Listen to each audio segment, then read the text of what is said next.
on the wrestling podcast about nothing, we're going to bury Tony Khan. Right, Brian? What? Right? This is it, the burial episode. The burial episode? Yeah, let's scorch the earth, Mike. What do you think? Yeah, I mean, that's the other reason I agreed to do this after you hounding me for a year. Yeah, let's burn the whole thing down to the ground, baby. Let's do it. Let's do it. It's the only way to spend Festivus, right? We just air our grievances the entire time. It is. It's the airing of the grievances episode of the career of Brian Milonas. Yes, we're going to run it all down today. You have so many grievances and much more. But first, tell them, George. I think I can sum up the show for you with one word. Nothing.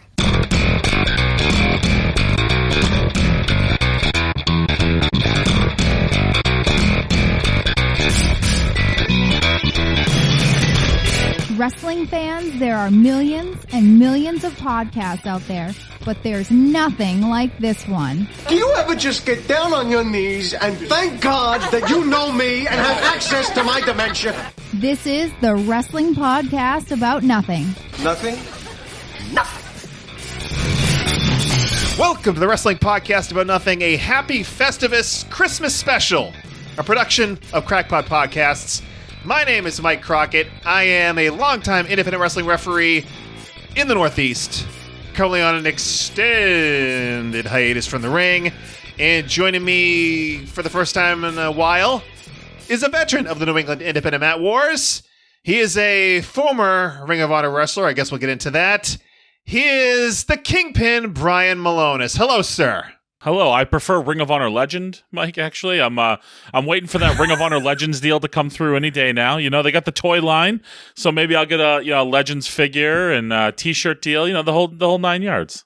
Waiting by the phone, huh? Something like that. It's gonna be a long wait, I think. What do you mean? You know how it goes. We'll talk about your Ring of Honor Odyssey here today on the podcast. I mean, you think wanted to call it the ROH Post-Mortem. We're calling this the burial episode. I mean, that'll get the clicks, right? That'll get the views, the listens, all that stuff. Clickbait. And it is a Festivus miracle that we actually pulled it off a year later. I mean, a year. I mean, the last one was February of 2021. So, I mean, we're closer to 2 years than 1 year since we've done this. Well, since I've left Ring of Honor, though, I'm only a few days shy as we record this past my last Ring of Honor match. So yes, and we have numerous times, I think at least 3 times, have had this scheduled to record, and for one reason or another, you back out or I back out, and we've rescheduled, and finally, just in time for Christmas, as you said, a Festivus miracle, we are here today to do a wrestling podcast about another episode. I'd be remiss if I didn't bring up, Mike, bring up all the shit that I used to take from you before you were a father. Right. Before you had younglings. I got kids. Yeah. And now you realize how difficult sometimes this stuff can be to coordinate because kids are unpredictable. They're all over the place. They're maniacs. They definitely are. Mine are now at this point. Yeah. 4 and 2. So it's a lot to keep up with. And you know what this is, Mike? We're doing some video too. So what's this, Mike? You know what this is? This is the world's smallest violin playing "My Heart Bleeds for You." Oh, I thought that was money. That's No, this is money. Oh, okay, all right. Yes, this is the smallest. Yes, I got you. Yes, as you mentioned, we are recording video. This will be up on our YouTube channel. You can go to youtube.com/the WPAN, or I think just. It'll be on the WPAN.com, which still exists. I still pay for some inexplicable reason. Yeah. Wow. So look at you. We're going to be everywhere for one time and probably one time only. Well, we're not going to make a comeback? I thought this was the comeback special. Well, it is a special, but I don't know. It's like Elvis, the big Elvis, what was it? 70-something comeback special. Something like that. Yeah. Just one and done, maybe. We talked about last time. I went back and listened to our last episode, which is, like I said, in February 2021, and you were pushing the relaunch back then as well. Well, I'm going to tell you, Mike. I'm getting offers. I'm fielding offers for podcasts. So, there's offers on the table, baby. Really? Yeah, I did hear you on a podcast just spilling your guts. You were desperate to get all this stuff out there. You waited long enough for me, and then you just went another podcast and just gave all the scoops. I didn't give it all, but no, I've been doing some stuff with the Panda Wrestling Company. They got a pretty good deal over on Twitch, so I've done some fun stuff over there. Yeah, I saw that. It seemed like a good group of guys. I'm a TikToker now too, Mike. I don't know if you saw that. I'm a TikToker. TikToker. I'm for you. There. I'm out there, and I'm loving every minute of it. Is it Brian Milonas on TikTok? It is, yeah. Yeah, I do some fun stuff. Excellent. Well, Brian, as I said, it is Festivus, releasing this on the 23rd of December. Happy Festivus to one and all. Do you, in fact, after this past year plus, have any grievances? I mean, I have a lot of grievances. I mean, we'll get it. So this is right. This isn't gonna be the freak out episode where I go ask you to delete it afterwards or whatever. We've never covered before. That's never full disclosure. We've covered the topics that I'm not willing to go in depth on. But yeah, if I'm not happy about a situation, I mean, there'll probably be some situations we talk about where pretty disappointed in booking or opportunities or things like that, Yeah, so yeah, I don't. What the hell I got to lose at this point, Mike? What the hell do I got to lose at this point? Exactly. Yeah, I mean, we talked about this in the last episode. I think just that you were, your hands were tied when it came to this podcast at the end, where you didn't really want to say anything to offend, people in Ring of Honor. You didn't want to say anything to offend people in general in the wrestling world. Perceived competitors, perhaps. It's nice making money, Yes, you wanted to keep making that money as long as you did. And so, yeah, you kind of, use a very rosy view of your Ring of Honor stay through this podcast. But I guess now what I want to do is kind of just run down the whole thing, and you can give us the real shit now. Yeah, yes, yeah. I'll give you the real shit. I'll give you the unabashed, the authorized version of Brian Milonas' stint in Ring of Honor, a legendary career in Ring of Honor, no doubt. That's what they say. You, anyway, says. So, your Ring of Honor tryout, what year was that exactly? So, funny enough, I just was going through some old emails looking for some stuff today. So, it was 2016. I actually saw the letter, the email that I got back from Kevin Kelly, accepting me into the tryout. So, it was 2016. The funny thing is, speaking of grievances, a lot of it was born out of my departure from chaotic wrestling, going up my ass sideways and having a chip on my shoulder. And the other thing that kind of it was partly a conversation with our good friend, Handsome Johnny, Mr. Ivar of the Viking Raiders, who just randomly said to me, he's like, "Hey, you know who asked about you?" And I said, "I have no freaking clue." He goes, "Kevin Kelly." I was like, "Kevin Kelly? How does Kevin Kelly even know who the hell I am? I've never met Kevin Kelly in my life." He's like, "I don't know." He's like, he asked me if you were still wrestling and how you were doing. And so that kind of got the wheels turning. And then I was just really pissed off with my exit from Chaotic because they were just like, it was Chase Del Monte who said to me, he goes, "Well, we're going to just kind of bring in almost like the Big Show. We'll bring you in every once in a while just to do something." And I was just like, fuck you. What are you talking about? I'm not like some old out to pasture guy here. You kidding me right now? So I was pretty pissed. Babe Ruth of chaotic wrestling. Pretty much. That Jesus, what a claim to fame, huh? The Babe Ruth of chaotic wrestling. God. But yeah, so that I just was, I was between that and then I just kind of had a professional, I love Jamie, our good friend Jamie Makowski. I love him. He's done so much for me in my life. But on a professional level, we just kind of had a falling out. Never on a personal level. It was just on a professional level. And that just put the chip on my shoulder for it's the hell with this. I'm going to make one last go of this. I'm going to friggin', for a couple of years, I gotten stagnant and was just I'll just be the local indie guy, I guess. And I just got motivated again, and I dropped a bunch of weight, and I signed up for the tryout, and it went well for me, to say the least. Yeah, that's the year we started the podcast, 2016. So when you said 2016, I was like, yeah, because we started the podcast, you were in full chaotic mode. That was like the first episode, just ramming it down Jamie's throat, and you were Atlantic Pro guy from Atlantic Pro to the day you die. But so it was that fall, I think. That you went to it was like September. I did the tryout. There's some other. Josh Woods was at my tryout, and I did well. It was a 2-day tryout. I traveled with Todd Sinclair, and then Nigel McGuinness rode with us, and he was an odd duck. We were almost late for the first day because we had to drive around to find a McDonald's that had oatmeal. I didn't know McDonald's had oatmeal, but he was an interesting character. But it went well for me. I still remember. So 2-day tryout. The second day of it, they do matches, and it was me versus this guy who did like a clown gimmick. He briefly appeared in Ring of Honor with Vinny as part of his stable, like Chuckles the Clown or some shit like that. I have it in my head that it was Chuckles, but I don't think it was Chuckles. I think it was. Yeah, I don't remember what it was, but he was a clown.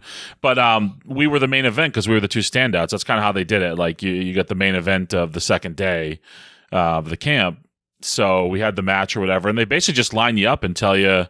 If if they think you're TV ready, and I got like unanimous across the board, so yeah, absolutely. And then the only thing, Christopher Daniels goes, and I'll never forget it because he goes, I don't really like fat guy wrestlers, but you did all right. Thanks. High praise. Hey guys, he's kind of a dink. Not my favorite person. Not my favorite person on earth. No, I mean he's fine or whatever, but he's always just kind of like he's always just very dry and just kind of a dick sometimes. Well, Brian, he's got a powerful position in AEW. He does. I don't dislike Chris Daniels. He just was a dick to me a number of times. Like, and I would have no problem. I actually told him I actually had not a run-in with Chris Daniels, but I did like a trial match for Ring of Honor, and he made me hand out like years ago. He made me hand out Christmas cards to like the entire roster. I remember I'm giving them out or whatever, and I couldn't tell them they were from him. So people just think I'm a weirdo. Like Sami Zayn, who was still there at the time when I had this tryout, comes up to me. He goes, and he's laughing his ass off. He's like, "This is hysterical." He's like, "I thought you were just like some sort of weirdo or something." Handing out Christmas cards in the locker room. But I actually, it's funny. Like I talked to him about that in Ring of Honor. I was like, "Hey, you remember you did this to me?" He goes, "Oh man, I was a real dick, huh?" And I go, "Yeah, you were." Thankfully, he's matured since then. Yeah, he's fine. I just like he would just say stuff like that. He didn't say like. Usually I don't like fat guy wrestlers, but I like you. He said, I don't really like fat guy wrestlers. So I didn't change his mind, So after the tryout, you did a bunch of like extra work, right? I remember seeing you one time in Lowell, I believe. Yeah, because I was there. That you were like a security officer. That was actually before my tryout. That was the week before my tryout. Oh, really? That one, yeah, the pay-per-view, right, with Ladder War and everything, All-Star Extravaganza. Yeah, that was actually before my tryout. But yeah, I did a lot of. Anytime they were in the Northeast, I would hop in with Fat Pants and Handsome. So Todd Sinclair and Ivar for the. Uninitiated. Yes, thank you. And I would just hop in with them. So I would go to Baltimore, I'd go to Philly, I'd go to New York, and just kind of, be there. It was very reminiscent in a way of doing like WWE extra work in that I never really got matches or anything because I'm so damn big. Nobody's going to put me in the ring with one of their stars to like put them over to make them look good. Like there's going to be people who take moves and bumps better than I do. That's going to make somebody look a lot better than I'm going to make them look because of my size. But I'll never forget. So we were in Baltimore, and I was glad.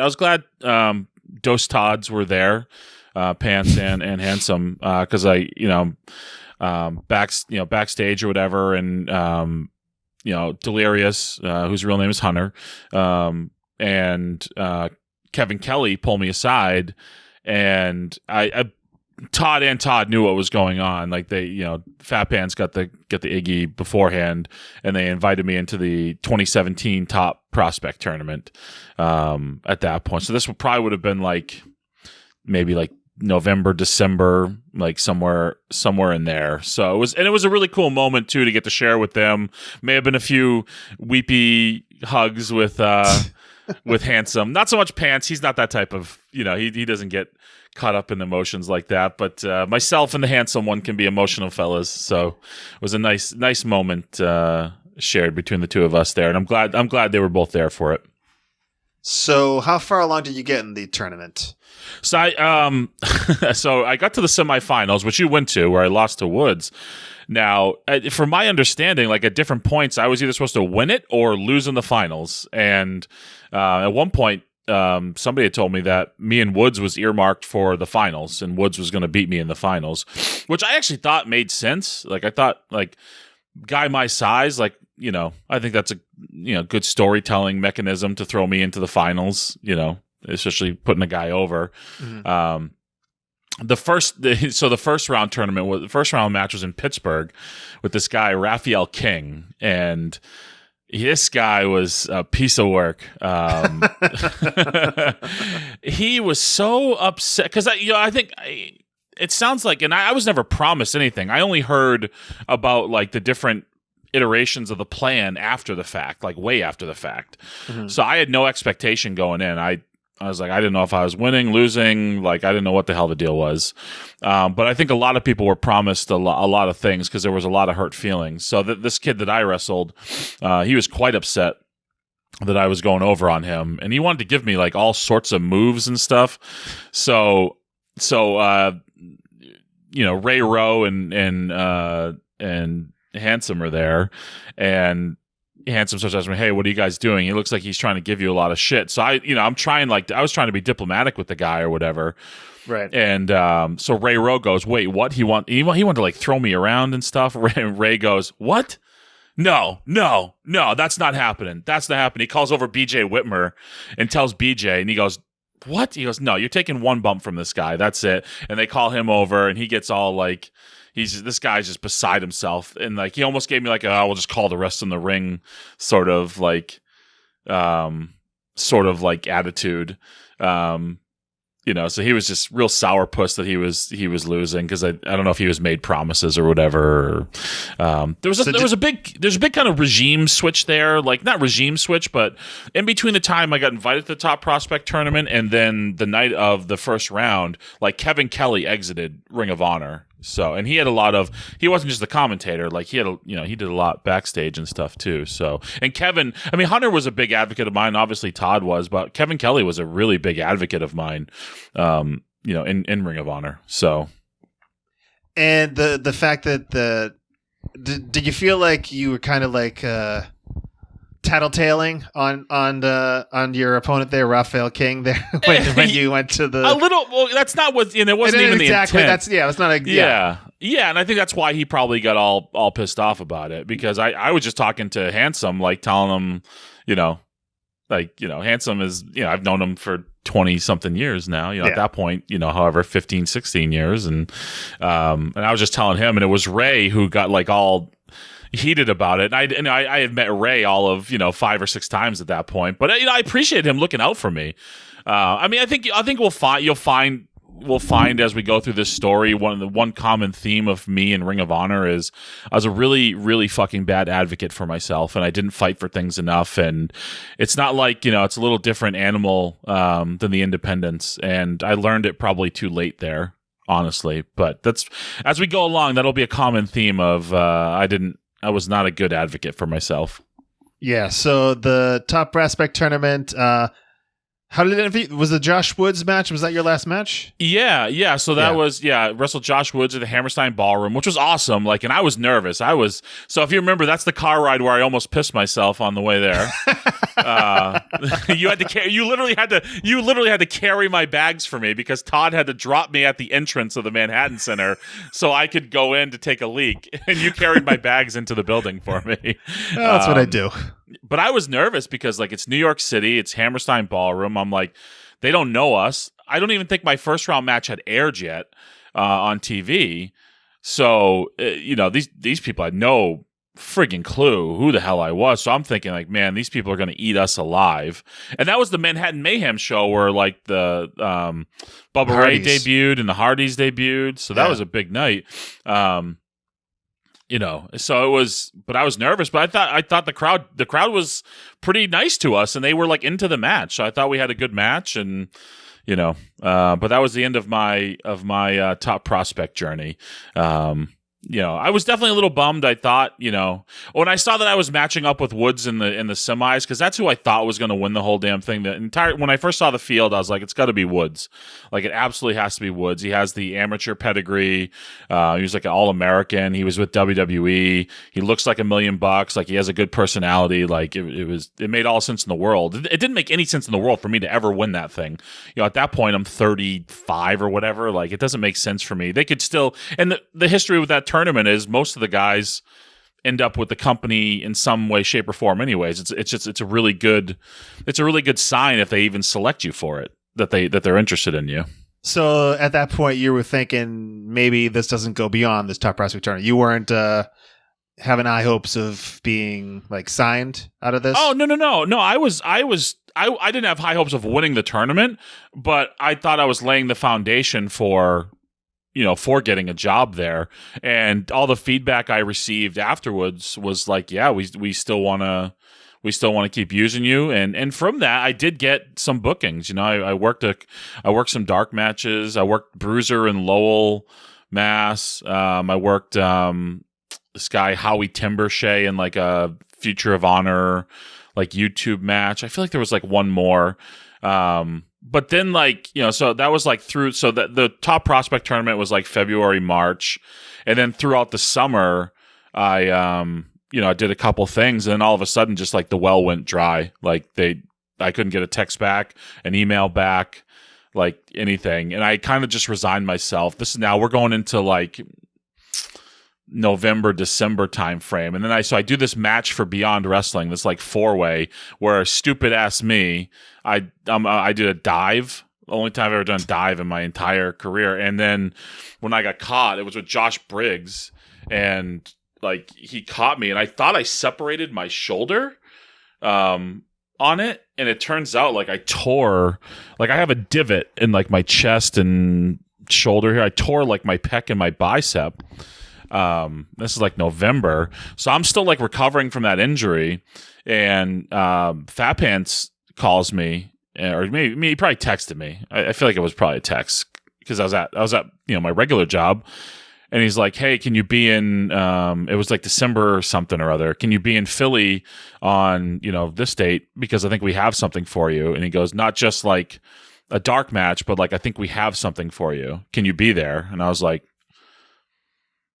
I'll do my best. Yeah. So at that point, like I actually had a doctor's appointment to get my injury looked at, and I canceled the doctor's appointment. And I really should, it's a serious injury, and like I never got it fixed, and I don't know what the long-term ramifications of it, but I didn't wait. I started in 2001. This is now, I've been kind of around Ring of Honor for over a year now, between the tryout and the top prospect and doing some other stuff. I didn't wait my entire career to get that phone call, and then, sorry, I'm too injured to do it. I didn't wait that entire time. So that's, I kind of got laid out that they're going to put me and Bruiser, I'm going to wrestle Kenny King, and then we're going to do a number on him after the match, and I'm going to join Bruiser and Silas. And the way it was pitched to me was this is a show-to-show deal. And you know how blunt like Pants can be. It's a show-to-show deal. If it doesn't work, we're just going to get rid of you. And they have contracts, so they'll still be here, and you won't. So you have to go out and make this work every friggin' single time. It has to, it has to be good. Or because if it doesn't, then, that's it. That's a little pressure. Yeah, I mean, I was like, okay, but it's right at that point, it's a foot in the door, though. So whatever. At that point, I'm like, whatever you had for me, the answer would have been yes, and I'll give it my all, because I was, I knew I'd never have another opportunity like that again. So I thought it was already passed. Like I just kind of resigned myself. Well, he's like, well, and I was like, I remember I was talking to Steph, and I was just like, well, at least I got to do some TV stuff before I hang it up, Yeah. Like at least I got to do something. So we'll get into Bruiser and Silas, but I think around this time was Todd's Ivar Handsome, his last night in Ring of Honor.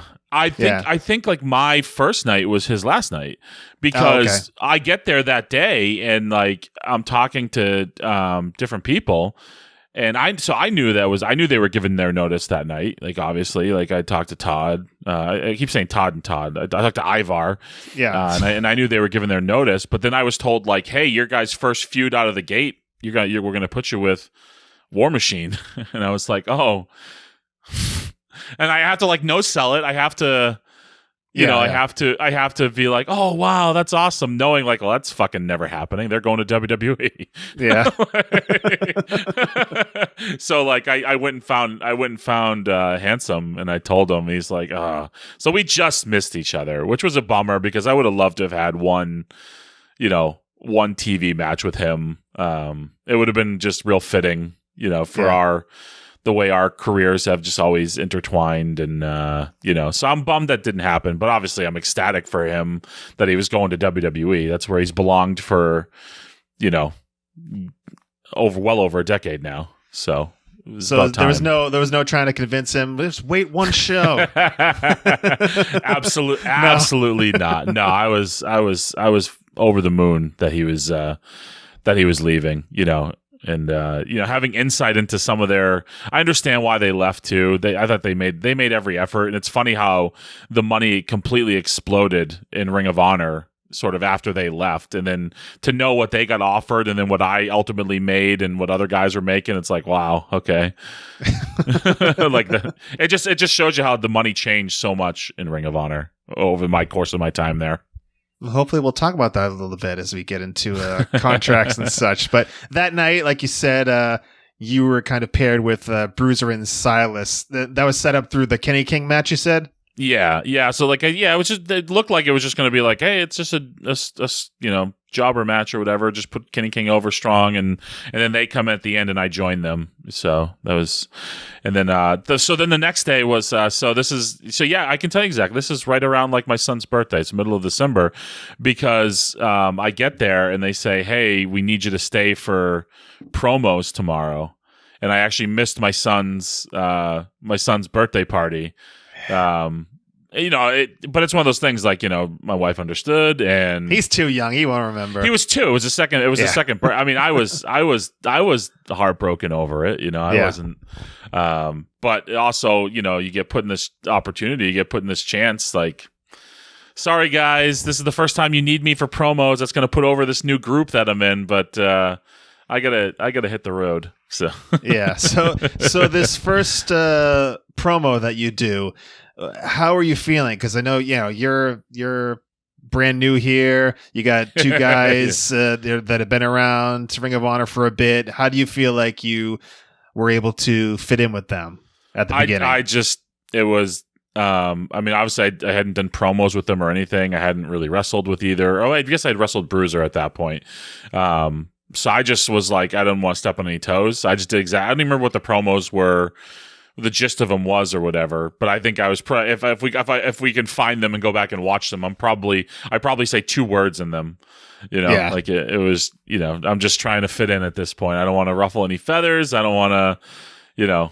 They were they were well established characters in Ring of Honor as well. Bruiser and Silas. I mean, I think they had just come off like a feud with Jay Lethal.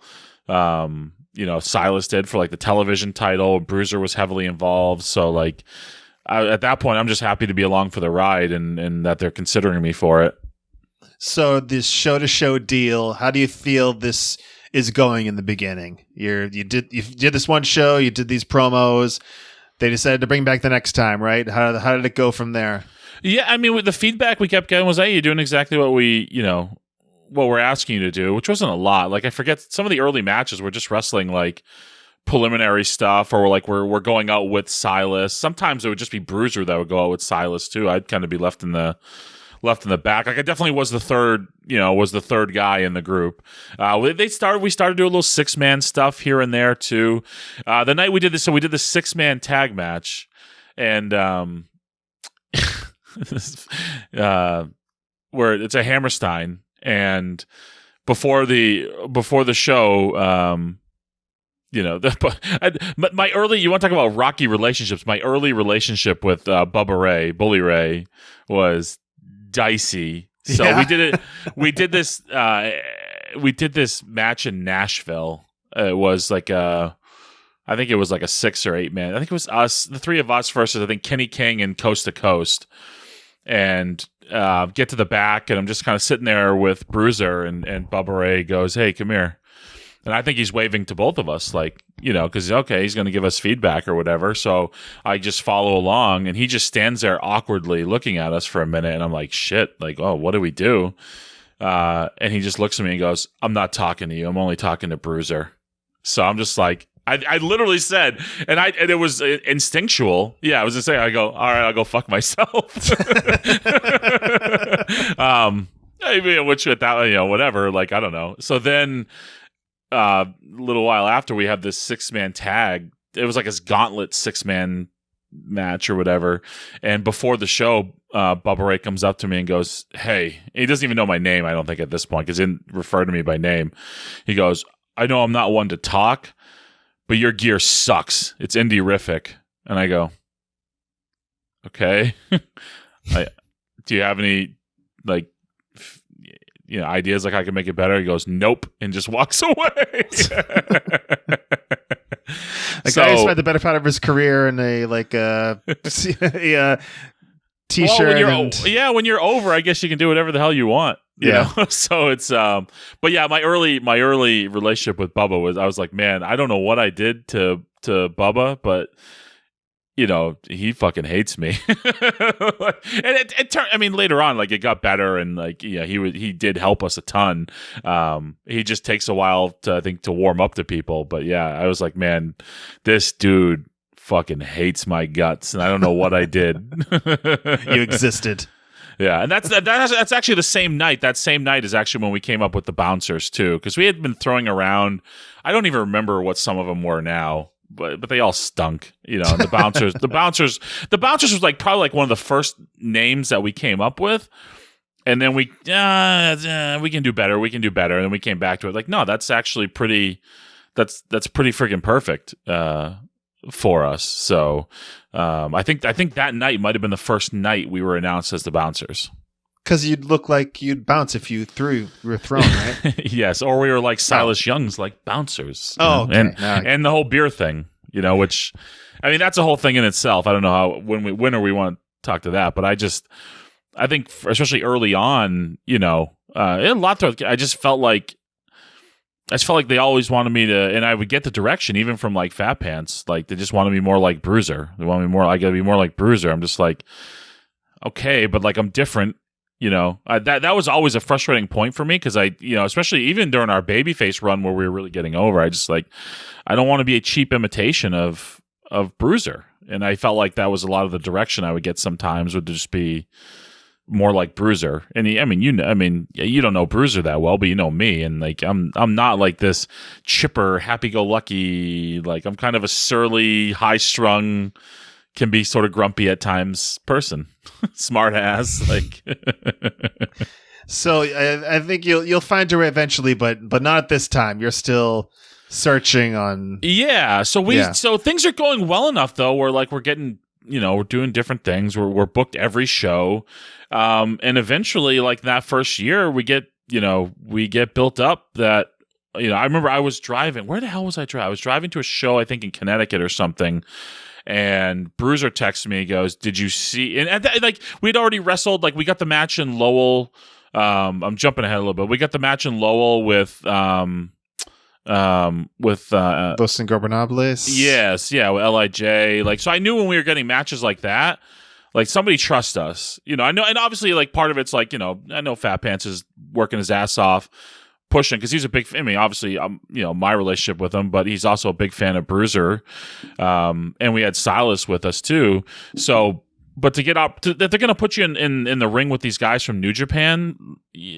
They got to trust you, like they know. So I knew it was working. I knew they had trust in me. I knew they had faith in me. I wasn't ever in fear of like they're going to pull. By the time we were getting into the summer and stuff, I was feeling pretty confident, like, you know, that they, you know, I mean, they're flying me. I got flown to Vegas. They're bringing me to all these shows all over the damn place. You know, in Vegas, we work with, you know, Motor City Machine Guns. Like, so it wasn't, you know, they're putting us with a lot of top teams. We had a little feud with Coast to Coast. Like, they're doing stuff with us. So I felt good. And then I think I was driving like a show in Connecticut, and Bruiser texts me and goes, yes, I guess I was texting and driving. So sorry. He goes, did you see our match for Philly? And I said, no. And he just sends me the graphic, and it's the three of us against the Bullet Club for the 6-man tag titles. And this, by the way, this show takes place a week before. The taping was a week before All In. So yeah, Cody and the Bucks. Yeah, Cody and the Bucks. So I was, holy shit, like it's on.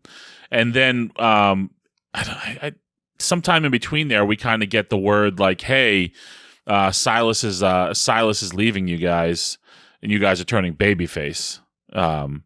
You know, at that taping. So like that was the beginning of our babyface turn. So that told me too, like, okay, now they see something else. They see something in us. They're doing something with us. They're actually giving us a turn. You know, they're putting us with the top act in the friggin' company, which was, that in itself was fucking awesome. Like, those guys are on fire. So to be in the ring, like when they're making their entrances, I mean, that's what that cool thing in wrestling. If you're working with somebody who's really over, to be out there to hear their reactions, like that's pretty cool. And those guys were all like, they were awesome to call the match with, like super easy. It was a great experience. Get the main event, you know, the old ECW arena with at that point one of the hottest acts in pro wrestling. You know, so it was really cool. I look back at that. That's one of my fondest memories for sure. Ring of Honor, and that's when Silas left us, and we were turning babyface because they saw more potential in us with that. So that's when we started spitballing the ideas like, do we come from the bar? Do we enter from the crowd? Drinking the beer, the whole. That's where all those ideas kind of started at that point. I know that you're more comfortable as a heel, so being told you're turning a babyface on this national TV platform, was that harrowing for you? No, I was excited. I was too excited to be worried about it. The only thing, like I said, the only thing that I ever kept struggling with was, and it was consistent feedback, especially early on, was like, be more like Bruiser, because, you know, and I was just, you know, I didn't always agree with that direction, but it's one of those things where I didn't fight for it. I just did my job. I just did what was asked of me. And sometimes I feel like I probably came across a little bit as like an imitation, or, like secondary. Yeah. Bruiser Jr.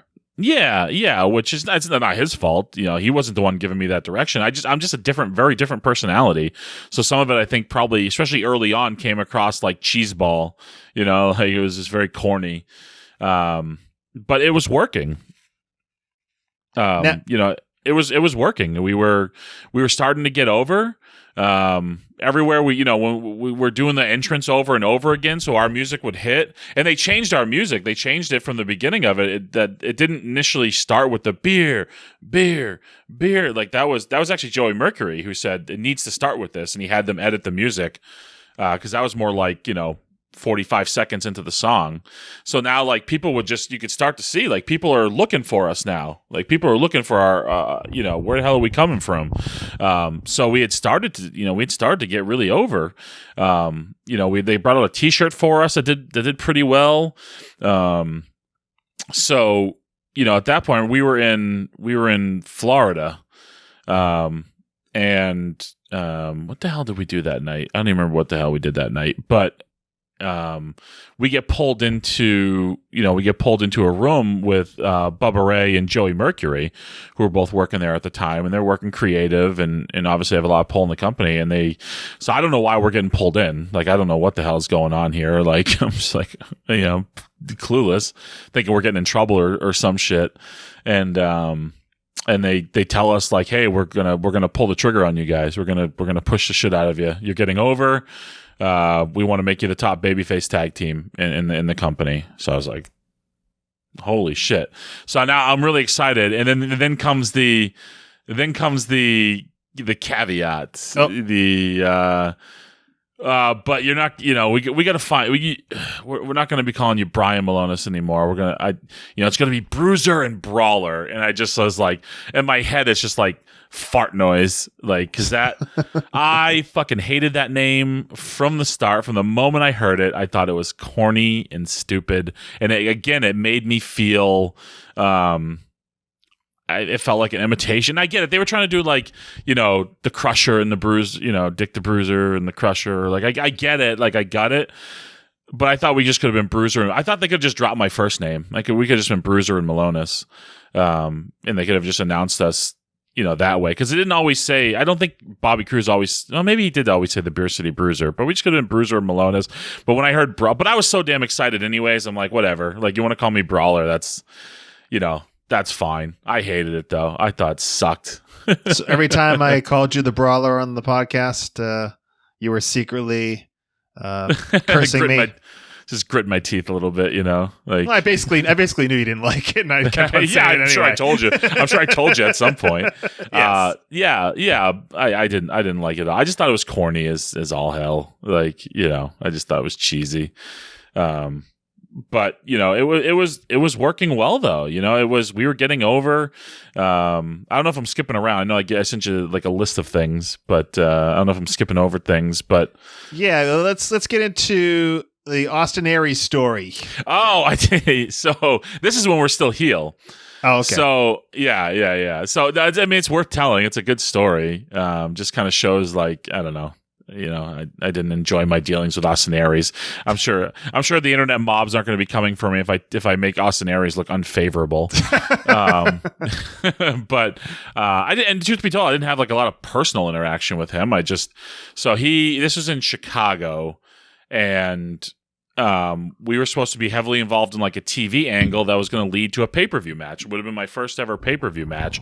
Some sort of like 6-man thing with like Silas and Kenny King would have been involved, and Austin Aries would have been involved, and I forget who else. But there's just like all this like politicking and rigmarole like the whole afternoon about it, and people wanting belts and people wanting title switches and other people not, and it was just like this whole goddamn thing. So, through all this, like, who's left in limbo? Because we're the least important people in the equation at this point. It's me and Bruiser. So, like, we got told we were doing like these different things for TV. We get written off of TV. So they flew me out to Chicago to do. This was after the LIJ match in Lowell. They flew me out to Chicago. And we did a friggin' pre-show match, which was awful. It was awful. Not our fault, might I add. I don't want to bury. I don't even remember the dude's name. Come on, this is the Burial Podcast. I don't. I don't even remember the dude's name who fucked up the match so bad. It was a tag team match, and not a signed guy. I take it. No, and it didn't even air. It never even got aired on their YouTube. Local fella. Yeah. So we got written off of TV, and it also wrote us off the pay-per-view. So, Austin Aries, for all his like, whatever he was fucking politicking for at that day, and it was like constant. Like, it ended up with me and Bruiser getting, we didn't even appear on TV for like a month because we were doing monthly TV tapings. So we didn't appear on TV for a month, and we were off the pay-per-view. So it was just a really shitty, like, to me it was like a really shitty, selfish thing. So you're supposed to be involved with him. He was supposed to be part of a 6-man team against you guys. We were supposed to have like a big fucking run-in and a schmoz on the TV, which was going to lead to a 6-man tag on the pay-per-view. And it just ended up being like, a singles match on the pay-per-view and a singles match at the TV taping, because that was just like the simplest thing to appease, and like just because I mean, this is like, you're talking like this was ever changing the entire afternoon. Like you're talking, we get there at 1 o'clock or whatever, and I think maybe an hour before, maybe like 30 minutes before doors open, we finally get told like, yeah, you're just doing the pre-show match. So. Okay, there's another story I have here. Somebody told me, as they say on like Johnny Carson, somebody told me that there's a story with Marty Scurll, Dalton Castle, Punishment Martinez. Yeah, this is also when we're still heel. Yeah, you got to keep us on track here, buddy. I don't have the list in front of me. I didn't want to interrupt. No, it's okay. So we're in. This is a story why Dalton Castle and Punishment Martinez, Damian Priest, are just like, I'll never say a bad word about either of those guys, and this tells me their character, the level of their character. So we are. this is very early on in my tenure. It's Columbus, Ohio. From Columbus, Ohio. Frankie Williams. Yeah, Frankie Williams. I wish he was there to see it. But there was a spot in the match. So it was this big, I think I was like just managing or something, and there was a spot where like Marty Scurll was supposed to hit me in the back with his umbrella, and this fucking guy wraps his fucking umbrella, and I have a great relationship with Marty now. Like like I shouldn't say that too loud or whatever. I ended up getting along with Marty. I wasn't like adversaries with him or anything. I don't feel like talking about the Marty Scurll controversies. That's his cross to bear, not mine. Yeah. He fucking wraps that umbrella just like around the back of my fucking head, the back of my skull, Mike. Whoa. So the whole spot was he hits me with it in the back, and I no sell it, and then like whatever, I think I get like low bridged out or something. So he hits me in the back of the fucking head with this thing, and I'm like seeing stars, and I still have to like no sell this and like do a spot. So I get to the back, and the first person I see is Chris Daniels, and he's like, "Jesus, are you okay?" And I was like, "Yeah." And then Taven comes over. He's like, and Taven's hot about it too. But what the hell am I going to do, right? Like, I know, at that point wanted to find Marty and wring his fucking neck, because you're in a show now. You're not on a contract. Here's this guy in the Bullet Club, one of their top acts, one of their top paid guys. And he didn't come and apologize. I can tell you that. He didn't come seek me out to apologize afterwards. But both Dalton and Punishment went and confronted him and stood up for me, because they knew the position I was in, and I can't say shit to anybody. Like if I go, even if I'm completely in the right, if I go confront him and cause an issue, I'm gone. I'm not there anymore. So both of them went and like had my back, and that meant a lot to me. That just shows me the type of people Dalton and Punishment are. Just friggin' A plus stand up guys in my book. I didn't spend a ton of time around Punishment. Dalton I did. We hung out a lot and on the road and stuff, but just top-notch guys. And so we're leaving or whatever, and I just go I go find Marty. I'm just making my rounds or whatever, and he kind of goes, "Oh, you okay, mate?" And I go, "Yeah, I'm good." He goes, "Okay," and that was it. Never apologized, nothing. So what's the point of that, though? Because I mean, like you said, you have to no sell it. So if he destroys you with it, you're friggin' Superman. Well, he could have destroyed me with it, like in the back. It's not like I'm not a small guy, right? Like I'm not a small guy. Like you got to have pretty bad aim to miss my back, and I don't want to. I'm not going to say it was done on purpose or anything like that. Like that's not a fair thing to say. Like it was done on purpose, because I don't know that it was or think that it was or anything like that. But it really sucked and was really shitty. And I've been in positions where guys have gotten hurt in the ring before, and whether it's your fault or not, whether it's an accident or not, like you just gotta. You should be there checking on the person and apologizing, and we're all in it together. And, I wasn't happy at all about about that, But again, what made me feel good coming out of it was that people there had my back. So that also told me like a couple of things, right? Like I'm surrounded by some really good people, and also I've made positive impressions on people where two guys on the roster who were involved in the match, thought enough of me to go to one of the top acts in the company, and hey, man, what the fuck, like. So that meant a lot to me. That one meant a lot to me.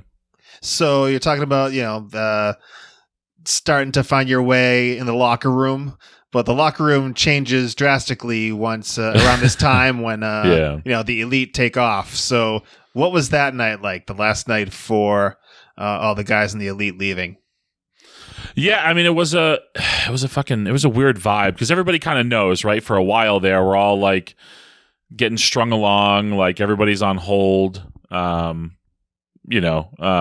on hold. Nobody knows. Are they coming? Are they staying? You hear these crazy rumors of the money they're getting offered, and then it comes to they're gone. They're leaving. It was a TV taping in Philly. Was there last night, and it was just a super weird. It was a super weird vibe because you have all of us that are staying, and then you have these guys that are all leaving because it wasn't just Cody and the Bucks and Paige. It was SCU was leaving, as well. There were they weren't. It wasn't just those guys, and some of them like Frankie Kazarian I'd become pretty close with. So I was really bummed to see. To see Frankie, Frankie going. I really like Scorpio Sky, really, really freaking good dude. I liked Cody and the Bucks. Like Cody, I think was, he was a weird guy sometimes. Like at one point I'd heard like he was all upset about like not being included in the locker room or something, but they would always sort of change on they would never like say people couldn't change with them. They would just all find a place where they could all change together. And I think it kind of turned into different stories, or people would just get pissed off or whatever about it, but I never took it. Like they were always approachable, always like willing to chat or hang out when we worked with them. They were great and giving. Like I thought they were all good guys and all good guys to be around in the locker room. I think some people though were more pissed than I was about that situation and how it was going down. So it was a weird vibe. It was sad. There were some people angry about it. Some people who's, the company's negotiating with those guys and everybody else is being put on hold. And now they're abandoning the company, sort of thing, is like the way people are feeling. So it was a weird vibe, but I genuinely enjoyed, I wasn't like super tight with any of those guys, but I always approachable, always like willing to have a conversation. If they saw your match, and somebody saw it, they'd be willing to give feedback. I don't have a bad word to say about any of those guys, but it was definitely a time of transition. And then everybody's they're just writing Ring of Honor off at that point. It was like, well, the company's dead. Like Ring of Honor is going to die. Like that's it. I go into like that show you're talking about in Lowell back in the day. I just remember driving past the Lowell Memorial Auditorium trying to find parking, and just every other shirt you see was a Billet Club shirt. They were they're pushed so hard to the very top, and even like on the way out. I mean, you said you wrestled them like a week before they left. I mean, they weren't putting you over. It was a few months before they left, but okay. I thought you said it was right before they left. Oh, it was before All In, but they didn't leave until gotcha. After that. Yeah, All In was an official AEW show, right? Yeah. All In was it was a Ring of Honor show. I mean, pure and simple. That's why Ring of Honor always owned the footage to it. I think all along, they were booked like the NWO, right? It's no different. I thought they would just beat everybody. Like the worst part I thought was when they tried to, and I was just starting with the company, and they were booking them like they all wanted to be heels, but the crowd would just cheer them, and they would just job out the baby faces all the time. It was just like, these guys are baby faces. Like, they're acting like dicks, but the crowd loves them. It was the NWO. So I think on their way out, they all did the job, but leading up to it, they were, it wasn't like they put a series of guys over for months on end. They were on the very top until it was time to leave. So, but that was, they were still negotiating with the company, which, that's not I don't know, you hear rumors or I hear the same shit that gets reported in the dirt sheets or that, and that, they knew they were leaving. They were still negotiating with the company, and they knew they were long gone shit that was said. I don't know the validity or truth to that, but So what is the vibe on the very next show when all those guys have cleared out? Yeah, I think for us it's it's us against the world sort of mentality at that point. It's like everybody's fucking writing us off at that point. So for you me, feel like the locker room came closer together?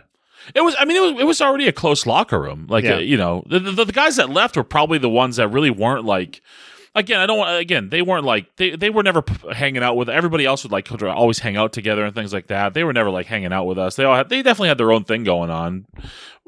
But yeah, to me, the thing I always said was I looked around and I saw Jay Lethal and I saw the Briscoes and I said, we're going to be just fine. I had, we still had the relationship with New Japan. They brought in a number of guys, right then and there. They brought in, Juice Robinson and Tracy Williams and Mark Haskins, Bandito. They definitely tried to fill the roster. Tennille Dashwood they had brought in at that point. So they were definitely trying to, fill up the roster with people. But for me, it was like, well, shit, we got an opportunity here now. That wasn't maybe there. That wasn't maybe there before as well. We got a chance now, because you figure there's, right off the top, there's 8 guys that are all at the top of the card that just left the company. So it's shit. Let's go. Now, there's no excuses at this point. Like the deck is cleared. Go make something of yourself. But yeah, that taping was, it definitely was. I was, you're like, oh, just business as usual, but it wasn't. It was definitely a different vibe, but I think everybody had a chip on their shoulder. I mean, remember specifically Kenny King really fucking like, firing guys up, and Kenny, Matt Taven, Jay Lethal's always more of like a quiet leader. You know what I mean? Like he's, Jay's not a rah-rah guy, but just quiet confidence in him. The Briscoes, the way they are and stuff. Like all of us that were there didn't have fear that the company was going under. I don't think there was a guy in the locker room that was sitting there worried that we weren't going to have jobs in a couple months because these guys were going to put us out of business. If anything, it was like, fuck you. Yeah. So that conversation that you had with Bully Ray and Joey Mercury were pulling the trigger on you guys. Did that come with a contract offer, or when did that contract come? No. So that I may have been telling that shit out of because that conversation happens after I'm signed. Oh, okay. Yeah. So now so the dust settles and these guys are gone. It's funny. I saw these emails today that I had with the GM Greg.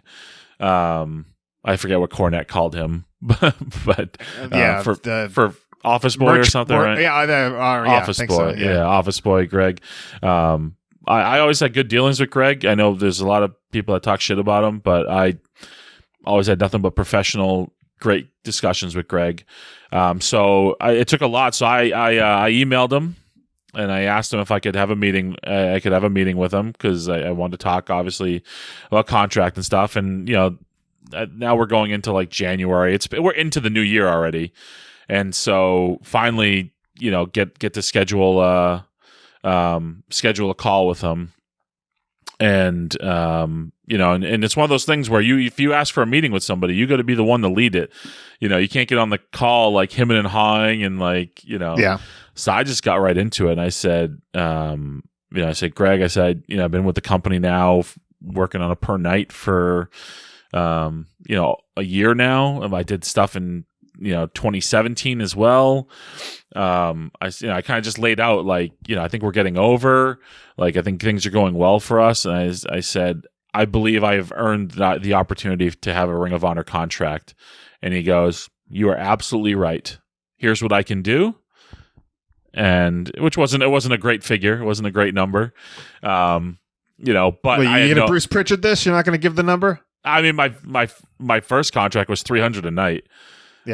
which is not a lot of money. Which is not a lot of money. And it's good money for it is, larger independent, and they're not like WWE. Like you don't like they cover. I had to pay for food on the road, but hotel and airfare and the car rental and stuff, like they paid for that. Like they took care of everything. So they, for all doing the much shit better than you do on the indies. Yeah, absolutely. And now also my price goes up on the indies. Because of being with Ring of Honor for so long. But I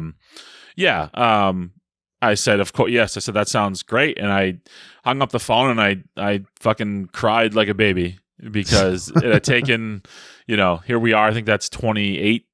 No, 2019. You said January, so probably 2019. 2019, and I'd started in 2001, and finally, get a contract with a TV company in pro wrestling. It was a long friggin' road. In a weird way, it's validation, right? Like, people say in life, oh, you shouldn't need validation or whatever. No, sometimes you need some fucking validation. You know what I mean? Like you need some validation sometimes. And that was validation of like the hard work and, all the shit we've kind of endured over the years in pro wrestling. So it felt really, really friggin' good to finally get that. You were probably one of the, outside my family, you were probably one of the first people I told. I'm sure you knew that day. I'm sure I texted you that day. I don't remember specifically, but I think I texted you that day. So it was, I mean, it wasn't a lot of money, but I didn't care at that point. I had a contract. I knew I was going to be around for the first time in my career. I knew where I was going to be for the next year, So, and they didn't have any guarantee, there's no guarantees in that deal. There was no guarantee to dates. It was just, this is what we'll pay you. But what it does lock you in with a Ring of Honor is they really wouldn't push guys unless they were under contract, especially after half the goddamn company just left. Yeah. They were real skittish. So if you didn't have a contract, you weren't getting any sort of push. So, and that's that. Then that conversation with Bubba Ray and Joey comes. I want to say it's like March. So I signed in like January. Excuse me. I signed in January, February, and then that conversation comes in March, and then we're just sort of kind of off to the races from there with the Kingdom. We start doing that stuff with the Kingdom. So March. That's when the show that you really rarely talk about, the show at Madison Square Garden. That one. That show. Oh, I forgot about that show. That little soiree. Yeah, so that was one like I didn't, and of course, like until I got that contract, like that's looming. I'm like, oh my god, like I would give anything to be on this show. Yeah. And then I get signed or whatever, and we're still unsure. And then nobody's telling us anything, and then we kind of found out officially when we got sent the Madison Square Garden graphics with me and Bruiser like over the Garden. Holy shit, we are booked for. We thought we would be, but it was one of those things like I don't want to jinx this. I don't want to. I don't want to friggin'. I don't want to do anything to like jeopardize this or jinx this. But yeah, it was, man. It's funny. Like I always said to myself when I first got into pro wrestling, because I'd never gone to the Garden for a show or anything, and then when I got in the business, I said I'm never going to go there unless I'm booked. And then then whatever, that was a failure for a lot of years of my career. Indie superstar in the Northeast. And I almost went to a house show, and then like I think we were supposed to go with you or something, and then our plans fell through or something. Whereas like me, you, and Adult Mark were talking about it, and it just didn't happen. And then they get booked for that, and you just start to kind of think about like, oh my god, like I said this and I did it. And then, I mean, with this came a lot of emotions, and like because I knew this was going to be a one-time deal. I knew I'd never get back to the Garden. So now it's like, oh, how do I get my family tickets? How do I get different people there? Because it's just a battle royal for me, but for, it's, that's all, so for the fans watching at home and stuff, I'm a random ass dude in a battle royal that nobody will remember. For me, it's a lifetime, memory. And you start to think about everything you've gone through, everything you've endured. I started to think about like, the people that weren't there, like my dad and stuff who had been, my dad was my biggest cheerleader in my career. I remember I had a conversation with my dad, and it really made me think about this time. It really made me think about the conversation because I don't know, it was like maybe it was around maybe it was a little bit around the time like Kirsten was born. I just was really feeling like a failure. Like I pursued this and I failed, and I felt like I just always felt like a loser, because I fell short of my dreams. And my dad was just kind of like, what do you mean? Why do you think you're a failure? And I was just like, well, because I didn't make it. He's like, and he just kind of the gist of the conversation was like, you're a success because you had the courage to pursue it. Most people have a dream in life and they don't even pursue it. It's just a dream. He's like, the fact you're a success just because you even had the courage to pursue it. So I thought a lot about him in that show. That day? It was just like, I feel bad for Steph and the kids because I was not fun to be around. Like the day of and the day before and stuff. Like I was just I was stressed out and nervous and like and then then I get there, right? So I get to the building and I don't know what I'm doing. I think I'm just probably going to go in the battle royal, and I don't know. Maybe me and Bruiser will do a beer drinking spot or some shit. Or I figured the other I actually thought they were going to do is the demolition spot where 1 and 2 we fight each other or something. Yeah. But then I get there and it's like, no, you got a spot with Liger. You got a spot with Fale. It's like, whoa, wait, what? Hold on. Spot with Liger? Wait, what? Like, so it was so freaking cool, man. Like to just, I remember like I get to the arena and I just walked out and I just went and sat in one of the chairs just by myself. I was on the first, like they had different bus time. I was on the first bus over. I wanted to get to the arena. I just wanted to get there and be there as much as I could. And just looking up at the place. And then I started like exploring the hallway. So now I'm trying to find, they got the shot of Hogan coming around, at the Garden. He's doing, I think it's the night he won the title, maybe. Vince like at the curtain, yeah. Yeah. So I went and found where that was, and I walked it just to be a fucking, It was awesome. It was like, you get, for some of these guys, we had like, PCO on the card, and he's, we were talking to him, it's like, he's worked the Garden friggin' a million times over. So for him, it was just another night at the Garden. For me, that's the pinnacle of my career. Like I'll never top that. I'll never get back. I'll never wrestle in the Madison Square Garden again. Like it's, so I get it together, and I just got like, you just get to a point where it's just like, okay, it's just pro wrestling, and I got like hyper focused and, ready for it. And then, like I just go out, do the spot with Liger or whatever. I'm coming down the ramp. Those all those moments, everybody tells you, take a moment to soak it in. I actually did, to walk down that ramp and look around and see, 17,000 people, and it's Madison Square Garden. I took a few moments there to like, holy shit, like this is pretty cool. And, get in the ring and do my thing or whatever. And I remember I got eliminated, and Carrie Silken sent me the picture. I got the pictures on my social media, and I'm just kneeling. And you were there, Mike. Yeah, I got one of those special friends and family tickets. Yes, you did. And I'm just kind of kneeling at like the bell table, where Carrie and Bobby Cruz sit. I'm just sort of like, because I don't want to leave. Like I don't want to. So I'm just taking a moment to just sort of look at it all, sort of one last time. And Carrie actually snapped a pretty cool picture, because I'm just trying to, like, you can see, I'm just trying to hold on to it for a second there.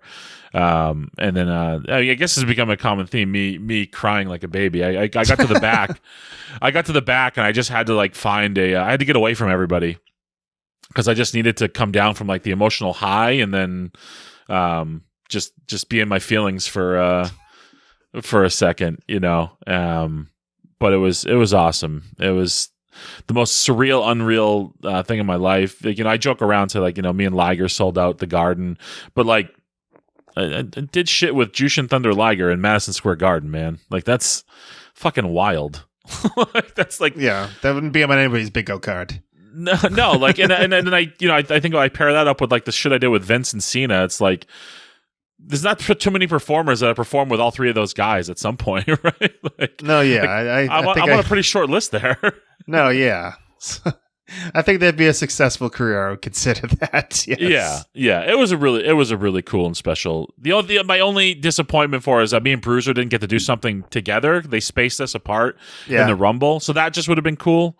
But especially like a lot going on personally then in my life too. So I mean, we can get into some of the things I'll talk about, some of the things I won't. But at that point, like my drinking's pretty out of control, or starting to get really out of control too. And it's funny. Like life's fucking weird, man. Right? You get I felt like I had my shit together personally for a long time, but my wrestling career was shit, right? At least I felt like it was. I didn't get to the places I wanted to get to.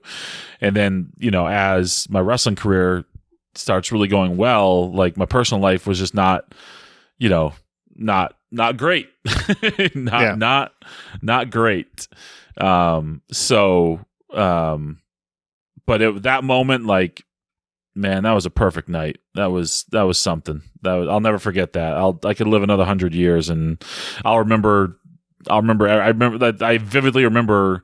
Some people say shit like that's a blur. Like the day is sort of a blur, but the moments, like those are burned in my brains. I can relive those, vividly anytime I want, which is nice. Yeah. So there were stories kind of going into MSG and coming out of MSG. Like going into MSG, everyone's saying that the place was sold out basically on the promise of the elite being there. How did you feel about that? I didn't give two shits. Like, whatever. I mean, it wasn't like, there was all these things leading up to it. They're like, oh, well, they sold all the tickets, but it's, the place is going to be half full type of shit. And there wasn't an empty, you were there. There wasn't an empty seat in the place. The crowd was going nuts all fucking night. Like, those guys are all great performers. No offense to any of them.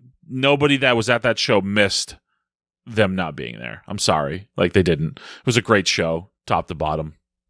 And coming out of the show, a lot of people talking about how Taven was the wrong choice in the title match. Well, I mean, but that goes to not that. That's behind the scenes stuff, though. Should Marty Scurll have probably gone over in that match? Maybe he should have. I don't know. Now it's probably looking like the best idea in the world. Yeah, I'm not the booker. But also, he was playing hardball with his contract with them. So they just lost all these fucking guys in January. They're not going to put the title on somebody who may walk. Like, they're not going to. And nothing for nothing, for everything he fucking did for that company, for all the hard work that he put in, for what he's meant to that company, Matt Taven fucking deserved that moment at Madison Square Garden. And I'm biased. Matt Taven's my friend, and I fucking love the guy. I'm sorry, he deserved that moment. Like, and it was, whatever. People are going to armchair quarterback booking and all that stuff. And it's really easy when you have no skin in the game to second guess and say you would have done this or you would have known better. It's really easy from a couch or a chair or a computer to do that. When you have no skin in the game, your job's not on the line if it goes poorly. You have no financial stake in it. You're just somebody watching it. It's really easy to armchair court. It's no different than me on Sunday screaming at the TV at the Steelers coach. You know what I mean? Like, this guy's job depends on the next defensive call he makes. My job, I'm this idiot yelling at the TV. That's, to me, that's the same shit. Matt Taven deserved that moment at Madison Square Garden, and I don't, and I'm biased. I'll admit you're right. I'm biased. I love the guy. So, I mean, speaking of Taven, the feud with the Kingdom, Taven wasn't the part. It was it Vinny and yeah. We did get a really cool 6-man tag out of that though. That involved Taven. So it was the Kingdom versus us and Jay Lethal, which was a badass. I just watched that match back recently. I was like, man, I was moving real well and like I was feeling good. Like that's a really good match. I was really featured heavily in that match. But like we go into this feud with the Kingdom. And it gave us something to do and to hold on to. It gave them something to do. I mean, if you want my honest opinion, I thought they could have put the tag titles in our feud and kept it off of the Briscoes and GOD, because that's a main event feud with or without the tag team titles. You don't need the tag team titles, but those titles in our feud, if we flip them back and forth, once or twice means everything to us. You know, like from now until, you know, when we were done with Ring of Honor, we're former World Tag Team Champions. So if somebody beats us, they just beat the former World Tag Team Champions. Like, but I feel like there's always like apprehension in Ring of Honor to really, you know, elevate new guys or whatever. Like, it was very tough to break through that ceiling, but that feud was fun as hell. I mean, calling the matches wasn't always fun.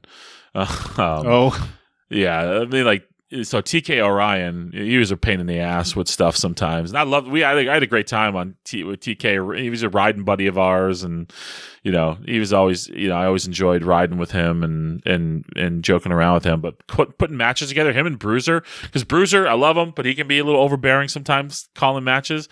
So those two would just get going, and then me and Vinny would just be like, just twiddling your thumbs. Yeah, there was one time where it's just like I had to like walk away from it. Like I thought Bruiser and TK were gonna, like, it might have been like, where the fuck was it? I don't even remember where. Maybe like somewhere, maybe Toronto or something. But I thought they were gonna fucking fight, man. Like, I was like, oh my god. Yeah, for us, it led us into. It gave us something to keep building our characters, and it led to a tag team title match, which was really cool. Get to wrestle for the world tag titles against the Briscoes and Lowell, again in front of family and friends. I've never been so blown up in a match in my life. That's probably arguable with considering, you know, the end of it, when I first came back from the pandemic, how awful out of shape I was. But we sprinted out. I think you were there for that, right? Were you there for that? Yeah.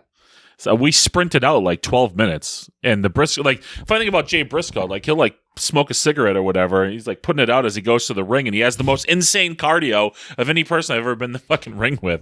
Like, those guys, man, those guys are. I mean, you'd be hard pressed for me to find somebody better that I've been in the ring with and wrestled against. Like, those guys are just they're just like, they're on another level. I think the world of them. I think they're the best tag team in the world. I thought they were then. I think they are now. You know, I fucking love those guys. I have so much respect for them. I would wrestle them every day of my life for the rest of my wrestling career if I could. And that match was fun as hell, and we had a blast with them. But you could just see, like, our stock was sort of rising in the company. We're getting title shots now. We build to a pay-per-view match, where, you know, where we were told we were going to go over in the feud. Now that got all jumbled. TK got hurt, and then Silas was in the match and stuff. So, but it was nice to have a feud, have something featured on TV. We were getting a ton of TV time, and it was like, it wasn't just like random ass matches. Like, we'd get like these jobber matches like all the time. Now we actually had something to sink our teeth into. It was great. And that was the match at Death Before Dishonor? Yeah, Death Before Dishonor 2019, which, yeah, the barroom brawl. Only time in my life I've ever bled. And you intentionally said you never would do it. Well, I got on pay-per-view, you know. I'm not bleeding in VFW halls, you know. No offense to anybody who bleeds in VFW halls. That's your personal choice. But my personal choice was to not do that, and I did it on pay-per-view. So how was that match for you? Yeah, I mean, it was great. I mean, again, you're talking about the you know, two halves of the coin, right? Again, personal life not so great, going into the biggest match of my career. So at that point too, like, my drinking is pretty fucking off the rails as well. Like, I think if you look at that match, like, my face is like purple in that match, probably because like blood pressure or something. But how much do you put on, like, the gimmick contributing to that? I mean, do you put any? Not so much the gimmick, but, like, I mean, you know, so you've known me now for fucking 20 years. Yeah. I was always a social drinker, right? Like, yeah. You know, you're in a social situation, you drink, and I would never have it at home. I'd never. Yeah, I remember you making a big deal with that. Yeah, I would never have it in the house. Yeah, yeah, I never crack it at home. It would just be like, oh, we're all having beers. All right, I'll get drunk with everybody. But, you know, I got with Ring of Honor, and we weren't on the road every week, but it was, you know, 3 out of 5 weekends. So now the party is, you know, the social drinking is now more frequent and become more. Now it comes home, like, now I want it. now I want a home. Plus, again, got some personal things going on. So now you start drinking to just like mask that. I'm banged up and injured. You start to drink for that. You start to drink to mask feelings. You start to, and it just kind of starts to spiral out of control where now it'd be like, I'm getting drunk on like a fucking Wednesday night when I'm at home, after the kids go to bed type of thing, where I would never do that. I was just drinking, so it really was like that particular Vegas trip. So the pay-per-view was on a Friday. So after that match, I mean, we got fucking lit. Like we pulled like Bruiser went to bed long. Bruiser was never like part of like that whole scene. Like he would hang around for a little bit and then go to bed. So really it was like me, with other people. And I mean, that's the one. Like I remember, there's like a big group of us sitting at the table. It's like 4 a.m., 5 a.m. like Vegas time. And my wife's texting me. She's like, "Oh, what are you doing already up?" And I'm like, "Oh, I hadn't even gone to bed yet." And I'd been drinking like, since probably before the pay-per-view even went off the air. Really, if you want to be totally honest. Yeah. So then slept a few hours, had to wrestle twice on the TV taping that next day. And that's where I feel like shit started to turn. I knew right then and there the next day with the matches they sort of had us in. I was just like, wait, you just put us over on pay-per-view? And I'm thinking like, man, maybe we're going to go into a program with the Briscoes or something, because they were done with GOD. And no, I knew something was up. I knew something was changing, because it was just like we were just doing some job matches and no mention of like our big win, no promos with the big win at the pay-per-view, no talk of like what's next for us. It was just, you have like these 6-minute squash matches. So then that night after that taping, so now I was up all night the night before drinking like a fucking maniac. And, we do the TV tapings or whatever. And, so I go shower and then I go find people to eat dinner with, and I'm crushing beers. And my flights, by the way, is like 5:30, 6 o'clock the next morning, like Vegas time. So I just decided to pull an all-nighter, and I'm just crushing booze. I finally went up and got my stuff, a little bit before my Uber was coming. And last thing I did was like chug 2 beers before I went to the airport. I'm lucky I got through airport security, at that point, because I was drunk as hell going to the airport and getting on the plane. So I can't believe they let me on. And, so I get on the plane. I remember it's like, I don't even remember takeoff. I just remember when we landed in like Chicago, and I just felt like dog shit. I ate I don't know if it was lunch or breakfast with Taven and TK. And then, got back on the plane in Chicago to go land in Boston, and, luckily sobered up by the time I got to the airport so I could drive home. But yeah, my drinking was pretty off the rails at that point. Like it was bad. Not the worst it would get, but it was bad. Yeah, we'll get into that further, I think, a little bit more down the line. Yeah. But the fact that you didn't have any plans really coming out of that pay-per-view was Marty Scurll already in place at that point? I think so. I think it was we can talk about how that all, I mean, I don't know, whatever. I don't care. I'll just reveal stories at this point. What's the difference? Burial podcast. No, it's not even a burial. Oh. It's just like, the first TV taping of the year was always Atlanta. Okay. So we're coming out of all this stuff. That's September. We kind of go through the fall. We're doing nothing. We're just doing fucking job matches or whatever, like where we're going up, or if we can put like multi-team matches, but we're rarely taking pens or anything. Like it's clear we're like in this weird holding pattern where they're doing nothing with us, and we felt like we had all the momentum, but by the end of that year, it's like, well, we have no momentum anymore. It's all dead. Nobody remembers September at this point. So we go to Atlanta. And we have the first TV taping of the year, and the next day we're going to North Carolina. So we get to the building in North Carolina, and a report comes out, I think it's from like Dave Meltzer or something, that Marty Scurll has re-signed with the company and is taking over as the booker. So the word starts to spread very fucking quickly around the locker room. So you're in the locker room at this point when the news comes out?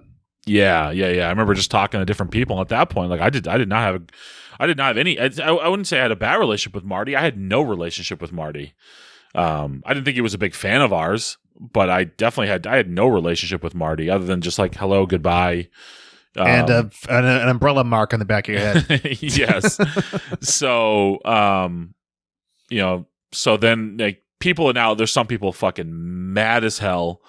It's like a weird vibe. So they call us all together and, they start the meeting and Greg kind of goes, well, I guess like something along the lines of like, I guess the cat's out of the bag, so we'll have to talk about it now. And I'm just like, why? This guy's our new boss. Why wouldn't you just told us this? Like to me, like again, to me, and in my real life, I lead people. That's my job. Like I lead a team. If you have news like that, I think it could have been something that galvanized us. It could have been something that brought us closer together. Hey, all these guys left last year. Marty stayed. He's going to freaking help lead the company and blah, blah, blah. You could have been a rallying point instead of this really fucking awkward, sloppy handling of this transition. So you think that he had been in place for at least a show or two before that, and they weren't going to say anything, but the fact that this news came out, they were forced to say something? I'm not telling you that's how I think. That I don't know when he came in place. I can tell you right now, I feel like he had influence in the booking before the beginning of the new year, and then that's how it was handled, though, because we were in Atlanta the night before, and nobody told us the night before in Atlanta that Marty was the booker.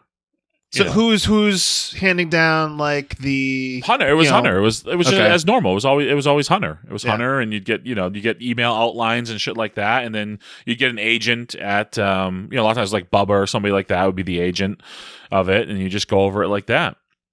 So and then like word started to leak online. It was like they felt like, oh, guess we have to talk about this now. And to me, I was just like, well, this guy's our new boss. Like we probably should know that. And I kind of felt, I mean, and I know Hunter was feeling like Hunter wasn't supposed to be the booker. He was supposed to be the executive producer, which is a very different job, than booker. Of course you would have creative influence as executive producer, but his job was really to be the executive producer. So he was wearing 15 like, I can't say enough good things about Hunter. Like, he was the hardest working guy I think I've ever freaking been around. Just cared so much, put his heart and soul into fucking everything, and there wasn't enough time in the day for him to do everything that the company needed him to do. Like, it was just, mind-blowing to me how much he had on his plate. But I just felt kind of bad because I think it should have been more celebratory of like and showing gratitude. There should have been a big fucking meeting in Atlanta on the first night of the tour to just be like, hey, here's what the deal is. Thank you, Hunter. Like, instead of this haphazard, sloppy meeting where it's just like, yeah, this guy's the fucking booker now. So like, it was so just, I mean, if you want my true opinion, it was very poorly handled. Like the transition where it could have been, to me, it could have been really something galvanizing, but I think it probably speaks to, not everybody had a great relationship with Marty in the locker room. So I think it was one of those things like they were probably afraid of what the full reaction would be. And, I don't know what their ultimate plan was to reveal it, but I know it wasn't to reveal it that weekend. And it was just the manner it was done because it leaked on the dirt sheets. So you're saying he was kayfabe booker? They wanted to keep it that way. Yes. Just much like somebody else. I know. Don't know anything about that. So I went up to him that night and was just like, "Hey, man, like we don't even have a relationship. Obviously now, you're in charge." So that was the first time I really probably ever advocated for myself. Of like, and of course everybody's going up to him at that point. But yeah, I didn't give a shit. Whatever. Like, heavy lies the head. Is the way I kind of looked at it. This is what you wanted. So, this is something like he negotiated as part of his deal to stay, was to take over creative. So then I think we only had like one more set of tapings after that, which was like Nashville and St. Louis, and then we went on hiatus. So What did he say that first when you went up to him? Just lip service. Yeah. No, we'll talk. Which, to be fair, like, you know, I did talk to him a fair amount and stuff. So, you know, he was always good at getting back to me, and I thought he dealt with me very truthfully, very professionally. So, you know, that's where, like, you know, I started to feel a little differently about Marty at that point, as far as like, okay, like I can have a business relationship with this guy, you know, and and talk about those things. But still, they weren't doing shit with us. You know, we knew they were bringing in Session Moth, so we figured that we'd probably be doing something with her, Session Moth Martina. But like that, all that shit was like accidental, and it was us. You know, they want the only direction that we got. So I don't know if is this the next thing on the list, Session Moth Martina? Yeah, well, kind of. Yeah, go for it. No, there's something else. Step in, and then I can tell the Session Moth stuff, because that was getting fun. re-signed. Oh yeah, so which I got done early that year. So I did it in November. And you were like January to January is So the negotiations definitely weren't. So I probably won't talk money from here on out, just because I don't want to. Oh, brother. I'll tell you off air, Mike, if you really want to know.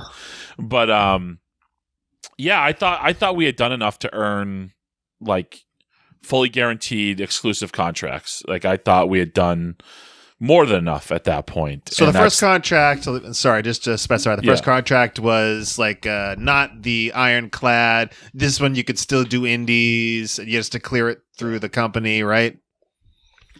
Yeah, like the only thing you couldn't do was like TV stuff, right? Although they did have a lot of very restrictive language in their contract. Like I had to pull off a lot of indie shows, or a lot of places I did regularly, because in the contract it said like you can't do iPay-per-views, you can't do YouTube. And I didn't. That first contract, I'm like, I'm low man on the totem pole. I can't ask for addendums, even though everybody streams now. Yeah. And I was very careful because I didn't want to get fired. In the second contract, I did get an addendum to work. I could work anywhere but TV companies, even if it was like live streamed and shit like that. Like they understood the changing of the, you know, the way the world had changed. So yeah, I went into it, and you know, with who did you speak to? Greg, the GM. Always dealt directly with Greg, and you know, he always had time to talk. And again, different people have different experiences, but I have nothing bad to say about Greg. I had nothing but great business relationship with him, and you know, even talked to him personally. Like I had nothing but a great relationship with Greg. So I know other people don't necessarily feel that way, but I had a really good relationship with Greg. But I was pissed off going, you know, coming out of that first talk we had, because I'm going in with like, here's hey, I feel like my pitch was like, we've done more than anybody with less, right? Like I felt like we had kind of gotten over by accident at certain points, you know, like it was, so I, you know, and then to be told like, no, those are only reserved for very select few, and we don't view that way. And, you know, we want you on, you know, sort of like, we want you on the team, but you're not going to start, you know, like you're going to be coming off the bench, sort of thing. So, you know, he offered a number, which I said no. And you know, and I didn't have it. I mean, at that point, I had no fucking leverage because I was still under contract for another 2 months. So, you know, I couldn't even talk to other companies at that point. You know, which Bruiser, you know, I think we probably could have talked to some other companies and there might have been some interest, but you know, I don't really know for sure. But you know, I was like, no, that's, you know, I kind of said like, I went in with the expectation of this, and that's what you offer me. It was a very minimal raise. And I kind of said like, I was offended by it. So we talked a little more. I threw out a number, you know, which he was a little apprehensive on, but like, okay. And then finally I was like, I just wasn't happy. It wasn't sitting well with me. So I said, hey, look, I said, you know, I got a family, I got a wife. I want to go talk this over with her. I need to think about it. You know, because at that point, like I'm working, you know, it was tough, man. It was tough working that damn schedule, because I would, you know, I'm flying out on, you know, Fridays or Saturdays. I'm using all my PTO from my real job to, you know, to go to Ring of Honor shows, and I would be taking like flights on early Monday morning I'd land in Boston or something, and I'd drive right to the office and work the whole day on like no sleep and stuff. So the schedule was really grueling. Yeah. So, my thought was like, shit, if I can, get a guaranteed deal for good money, then I don't have to do that anymore. Maybe I could, find a part-time job and, have wrestling be my main source of income. But I get, I'm married, I got a family. I have a really good like regular job. So I couldn't just walk away from that for maybe you're going to book me every time and maybe I'll make a certain amount. That it's just too risky. So I kind of just went silent for like 10 days. Like we went on vacation. I didn't communicate with them. I didn't ask to come back to the negotiating table. That was my strategy. Like I'm not gonna say a word. Like if they want me, come get me. If not, then maybe I'll try to see what else is out there. I wanted to stay with Ring of Honor. Like I wanted to see that through. But so finally he reached out to me. He's like, hey, I really want to get this wrapped up. Can you talk tomorrow morning? It's like on a Sunday night. I said, yeah. So he came out with a really good offer, which was considerably more than I asked for. Even. So it was nice. And at that point I was like, it still wasn't guaranteed, nothing guaranteed. It was still a per night, but to get that offer of a per night when a couple years earlier, I'm struggling to make $75 a night. Okay. I'll tell you this, Mike. It was north of 10 times what Chaotic was paying me per night. Doing math in my head. Hold on a second. I need another minute.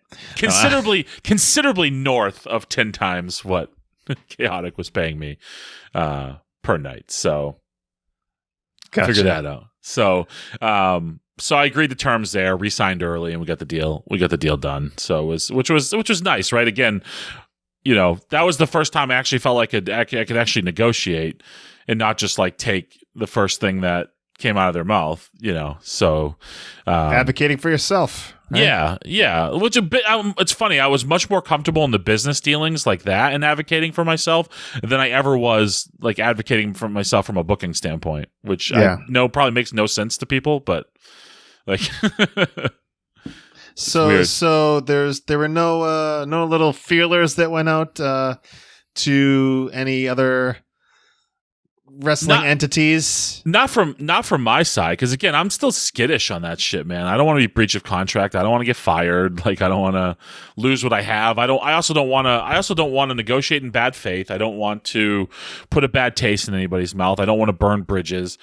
It's a time-honored tradition. Other friends of mine who I may or may not have tagged with in Ring of Honor may have been doing that, and I do know that I'd like to think there was potential interest from some other entities if our contracts were to come up, but you didn't find out personally. Not the big one, not the big one. No, not WWE.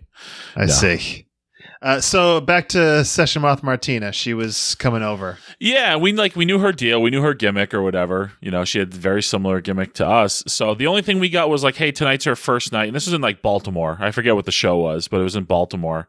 And it's probably like might have been like that free enterprise show. I think that's exactly what it was. That free enterprise show where they gave away free tickets and we filled the place. And they were just like, hey, it's her first night in the company. Film something. That's all the direction we got. So we came up with the whole thing where we're looking for our cooler and she drank all our beer. And like, wow, we need something to close this. So I just go like, what if I'm just like enamored with her? What if I'm just like, what a woman. So that was the line. And me and Bruiser came up with the whole like beginning of the skit, and I came up with the whole finish of it. And that was the line, like, oh, what a woman. And then everybody's reaction to it was so, both fans online and like people who've seen it, like was like, oh, we got to keep doing this shit. So then we go on to the next tapings. And that's where there was a couple things in between that too, but we kept progressing it. We kept shooting the funny vignettes. We kept putting over that I'm like smitten with her and she doesn't really have eyes for me. And really like the real turning point for that, I think was, so we were in St. Louis. It was actually the last friggin' Ring of Honor show before the pandemic. And there's this, so we had built it up. She wrestled Angelina Love, and like me and Bruiser did commentary and then came out.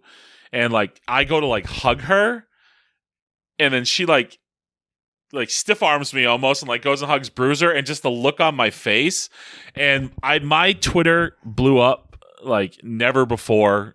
Especially in my time in Ring of Honor, the reaction from people online, the people watching, people backstage, like it was just like, oh, we got something here, and like, talking to Marty, and he's like, I want to book a friggin' wedding angle, like that's how far he wanted to go with it, like he wanted to do a whole thing where like, something where like, it looks like she's gonna marry Bruiser, but then she ends up marrying me, sort of thing. Like it was a whole friggin' thing. It was good, man. Like it was, she's fucking awesome. I love Session Moth. Like I wish we could have seen that through and done more with her.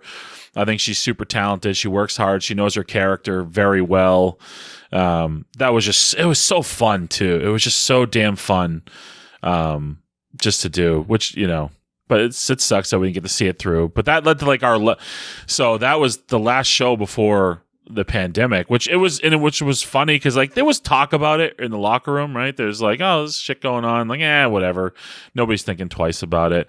Yeah. But that night, for whatever reason, like we all ended up, like I don't know, St. Louis, like I feel like it's one of those towns. I felt like everything was closed. So like literally the entire locker room minus like Villain Enterprises, which conspicuous by their absence. Villain Enterprises. I mean, PCO gets a pass, because he he's 50-something years old, so he always went to bed. He never hung out with anybody. He doesn't drink or nothing.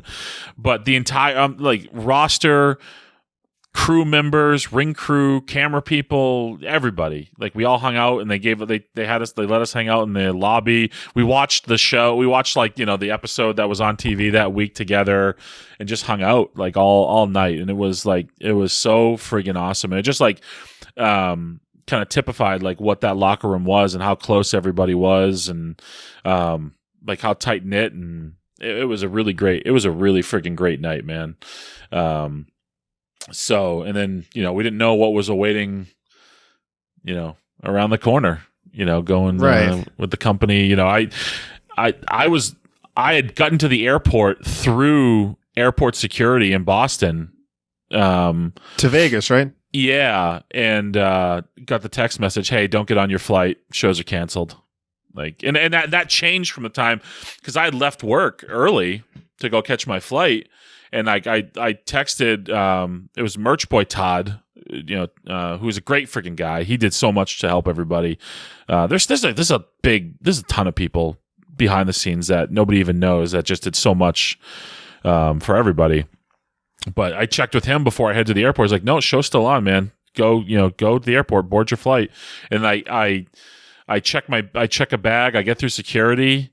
And they don't get on your flight. So I'd like, I gotta have them retrieve my bag. And I was good though. I canceled my flights and they got refunds on them. So I saved the company some money. Kept them going a little bit longer, I guess. Yeah. Yeah. But it was, we didn't know what the hell was going to happen. It was just like, who the hell knew what was going to happen? What a crazy time. All these times we're talking about is pre-COVID, pre-pandemic and stuff, and now we're such a different world. But at that point, like, the deal is very unknown. Some of the guys went to Vegas. Like, they had some people from overseas, like the Vicky and Mark Haskins. Like, they flew from England to Vegas to just turn around, get on a flight, and go right back. Like, because they didn't want to get like stuck here in case something crazy happened. Didn't Bruiser get there or no? Yeah, Bruiser got there. So there's a bunch of them that went out and partied that night. That I didn't make it there, but a bunch went out and partied that night in Vegas. But and it just sucked because it just poured cold water on everything, obviously that we were doing, and for us, like the uncertainty is like, so we're per night, we're making money per night. Well, if there's no shows, how the fuck are we going to get paid? So the company paid us through all the dates through May. It was May or June. So we had approached, again, Greg, about like, hey, we, if nothing's going on, we don't get paid. Now, I for me, it wasn't like wrestling money for me was found money, right? I mean, it helped us buy a house, it helped us buy a car, it paid for vacations, it paid for frivolous shit. We never, even though I was making really good money at that point, I never factored it into my budget. It never, because I just, I think I'm probably just shell shocked from years of not making money that, it was just, this could be gone at any moment. I don't want to count on this. I don't want to rely on this. So for me, it was less of a big deal as far as my mortgage was still going to be paid. The bills were still going to be paid. The kids were going to be fed. But for Bruiser, this is his livelihood. So we had to come up with something, and we pitched doing the, they were having us do all sorts of different fucking things, and they would pay us for them. But we were like, hey, what if we do a weekly, shooting the shit at the bar sort of segment on YouTube? And they did. They paid us our nightly rate weekly, which is pretty fucking good still, for all those months that, after they paid us for the bookings that didn't happen. And I think it was finally September, that they brought us back, and we did those weekly shows up till the friggin', till we turned heel. Yeah, you were all over the place just doing all these YouTube, playing Dungeons and Dragons and yeah, man, a lot of it. Hey, it paid though. It was good. It's good money. Yeah. Until it ran out. Yeah, exactly. So you came back in, was it September or October? Yeah. And the ROH Bubble. I think we talked about this in the last episode that we put together, but it was, I'm sure, very different.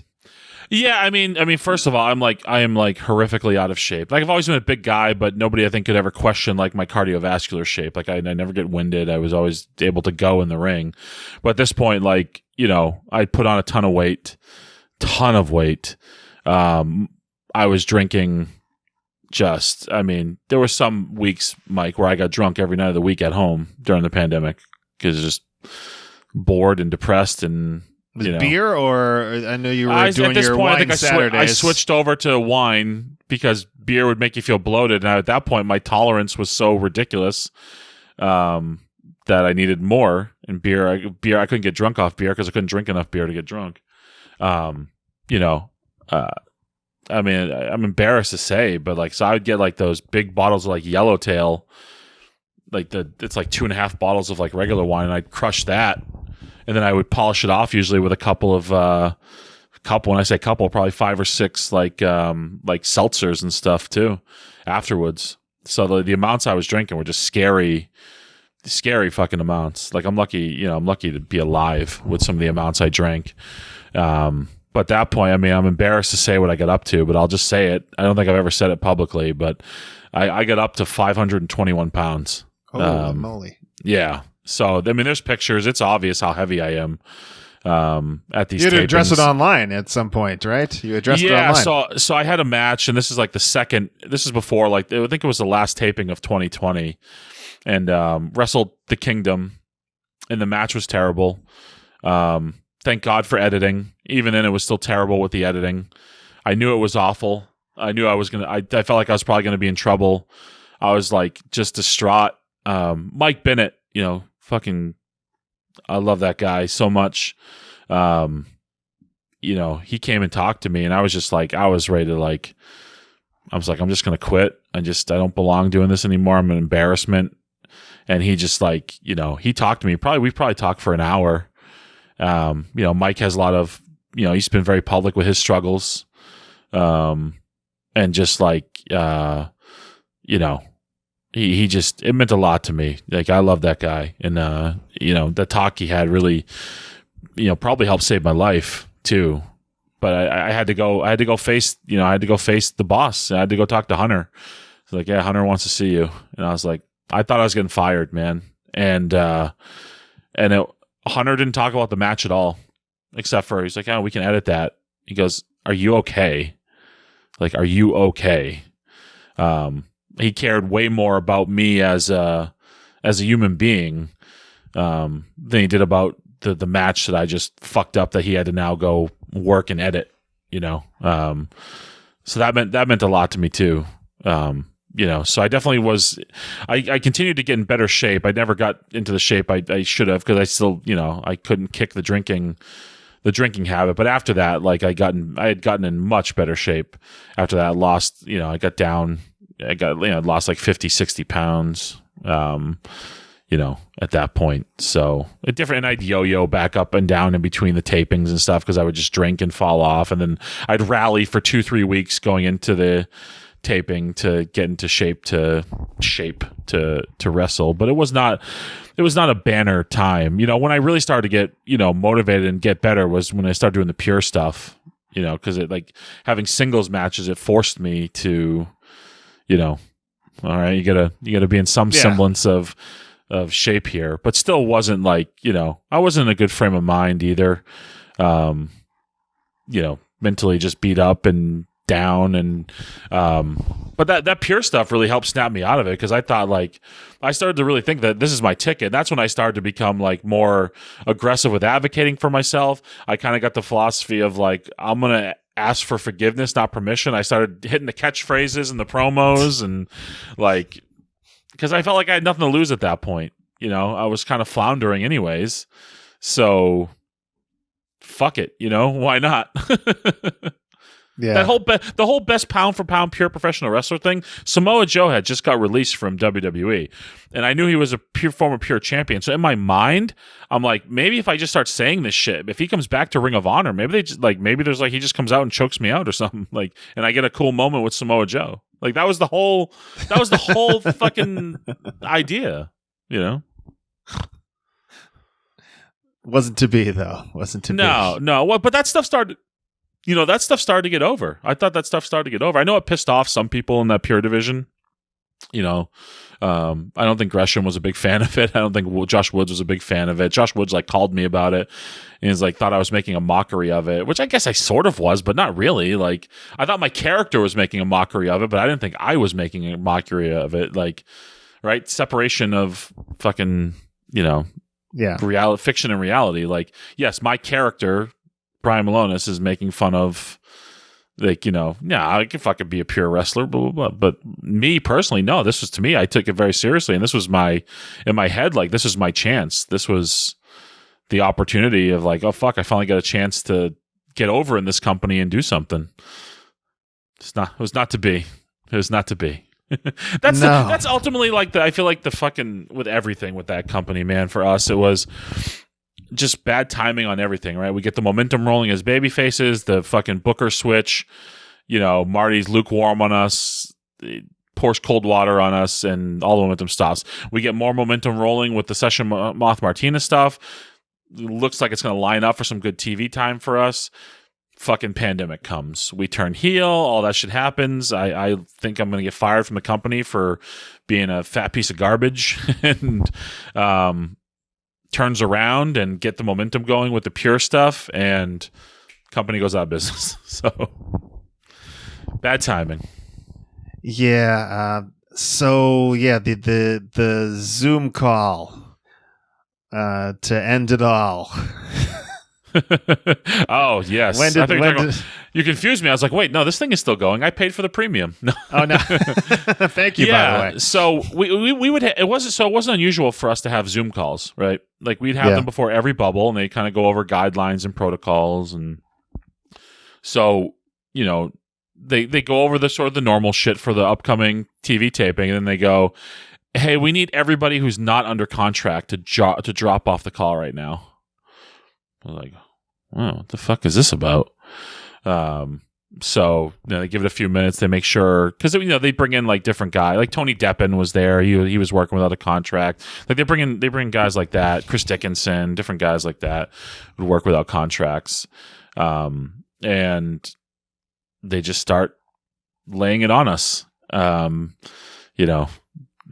That things have to change. So I'm thinking, like, when they're first going into it, I'm thinking like, okay, like I'm thinking that maybe they're going to go back to the way Ring of Honor used to be. Maybe we're all going to be per night, type of situation. Wasn't expecting them to say that the company was going on hiatus at that point. Which, translation, they're looking to sell the company. just can they find a buyer? I never bought for a second, even though I knew they had people working on it, man. I never bought for a second they were just going to come back as a super indie. Why does one of the largest media conglomerates in the United States want to fucking run a super indie wrestling company? It doesn't make any sense. But and they just kind of laid it out, and they laid out the terms of like, if your contract is up at the end of the year, we're not going to renew you. And if your contract runs longer, we'll pay you through April, and then we'll release you. And they allowed anybody who wanted to leave the company right then and there. They would have given you an immediate release, which Jay Lethal got and signed with AEW freaking week later. He was gone. He was the first one gone.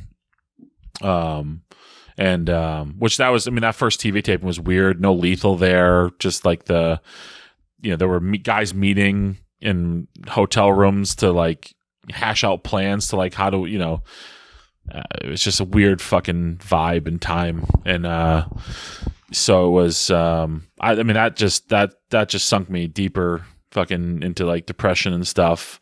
I don't think I've ever said this publicly. Have been diagnosed with like severe anxiety and depression, which is not fun. This definitely contributed to it. Getting something you love and losing it sucks. Yeah, especially after you work so hard for it. So I don't even remember those TV tapings. I don't even remember what the hell we did at those TV tapings. I know it was just like, it just felt like, Death March. Yeah, I felt like the wake, right? That was the wake, and Final Battle was the funeral. Like, yeah. So it was just one TV taping in between. Yeah, so just that one TV taping, and then we had Final Battle, which half of us didn't even know if we were getting brought in for it. Like I was asking Hunter, and he's like, "Yeah, we'll make sure everybody's there. Like we'll find some," because I wasn't involved in any storylines, and the company's going out of business. They might want to just cut expenses, and not bring people in who they don't need. And that was a weird night too. Like FTR is there, fucking. Braun Strowman was there. Like it was such a fucking weird night. The Titan. Yeah, it was just a sad night. And then the end of the night they have us go out, surround the ring for the main event. And it didn't feel like a company that was going on hiatus, man. It felt like a company that was going out of business. Like it. And no one ever leveled with you. They just stuck with the hiatus story. I had one conversation with Greg where I just, I don't know if it might have been at Final Battle, where I was just like, and I actually just kind of said, like, I'm surprised, like, I said to him, I'm surprised WWE or AEW, like, isn't, like, negotiating with you, like, or trying to buy the company right now for the video library. And he goes, well, who's to say that's not happening? It's just a matter of agreeing on what a fair price is. And I said, oh, all right. All right, well, that makes sense. So, but they kept telling us, like, no, the company's going to come back. Because my whole intent with that was to state, like, hey, I want to come back. Like, I don't want to go anywhere else. Like, if you guys come back in April, I want to come back. But it just, it was a fucking sad night, man. It was a really sad night. The night of Final Battle. And when did you receive your termination notice? On my birthday. I got my termination letter on my birthday that they wouldn't be renewing. It came in the mail? Yeah, it was like certified mail, whatever. Got delivered on my birthday.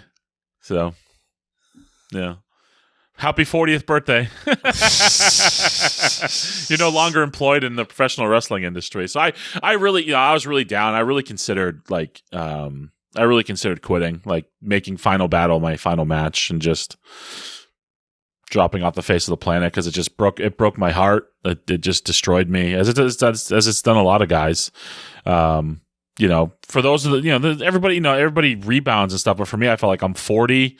I've just probably had my worst year in the company.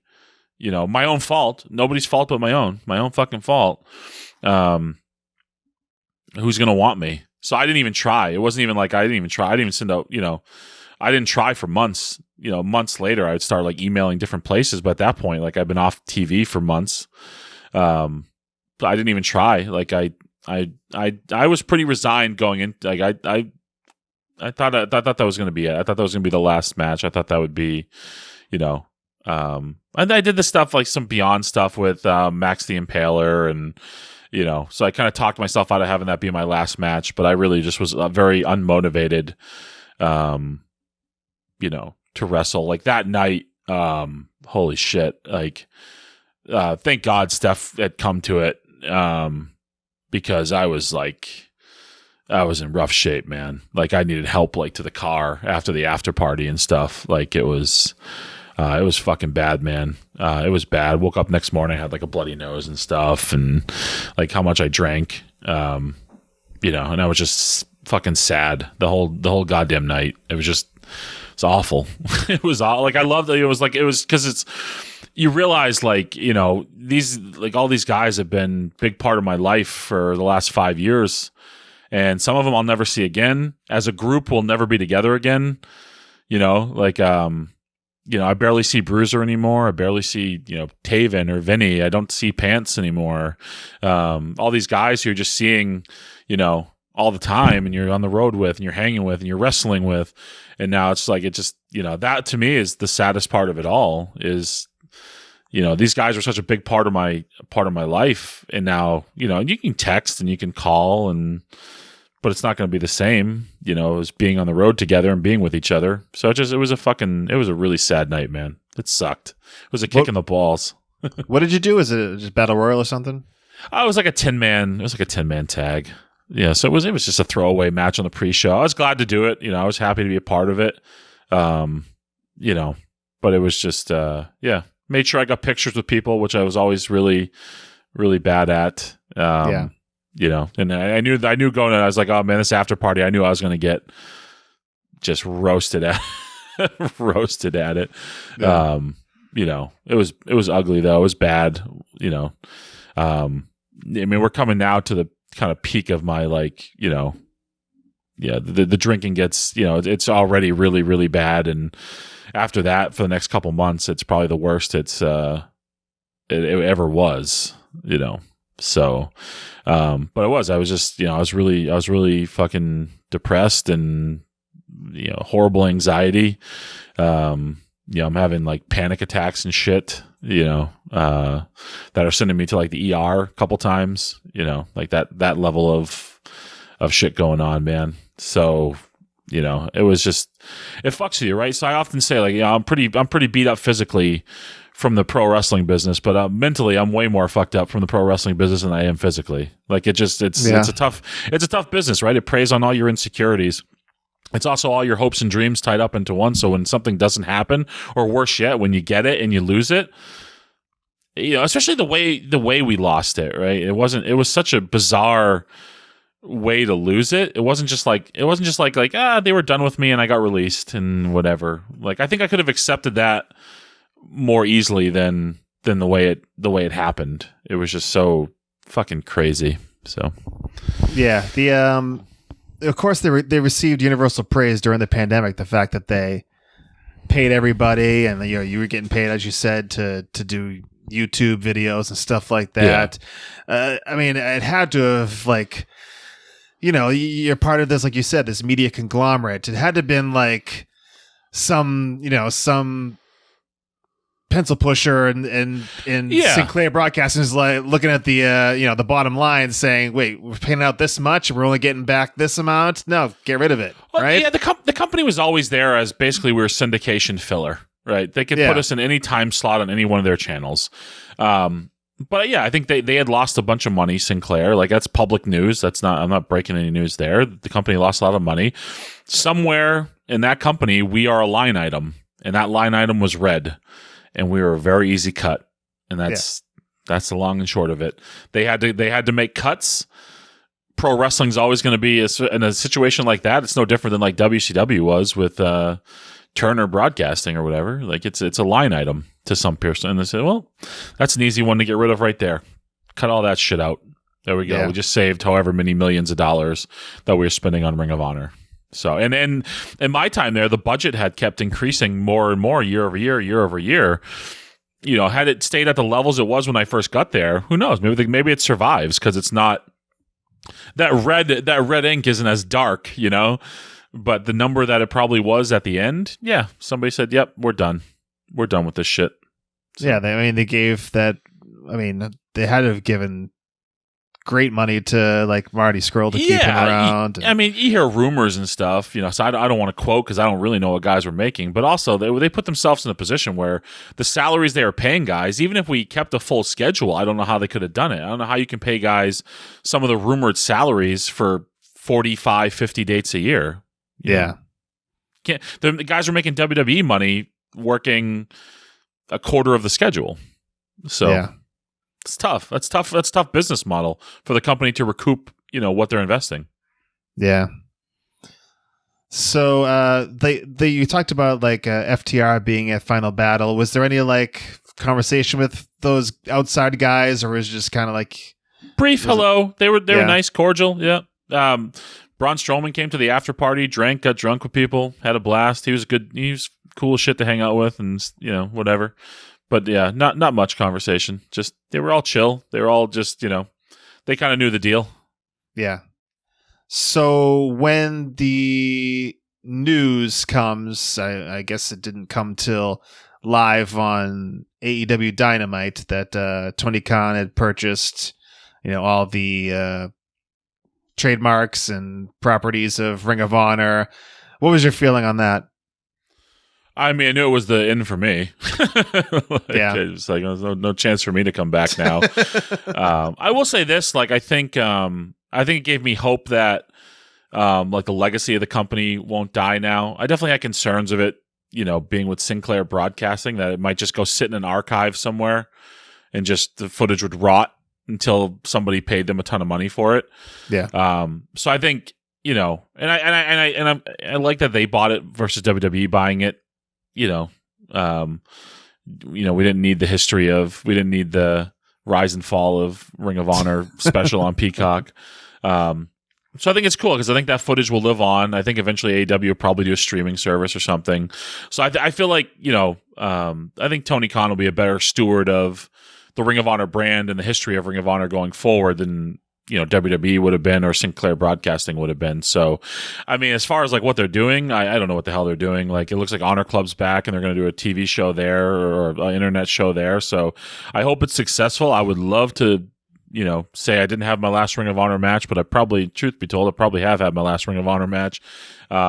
I'm glad it's still alive because it's an important company in the history of American pro wrestling. It really is. And to be a small part of that history is pretty damn cool. So there have been no conversations at all with anyone involved in AEW / ROH? No, I mean, I reached out and I got a response back, and I just kind of was told like, there'd have to be like a special request for me to come in, is what I was told. But I think that has more to do with my size than anything. Again, they're gonna bring me in to put over, I don't know, they're gonna pick Brian Pillman Jr. on Dark, or they're gonna pick a guy he can bump around. You know what I mean? Like, I'm probably not gonna be somebody they bring in for to do job stuff, which I've known that, I never got picked for anything for WWE either. So, but I reached out, and they told me check in whenever, and just it doesn't hurt to check in. So, did you go to the top or someone? No, I talked to the person who like books different extras and things like that.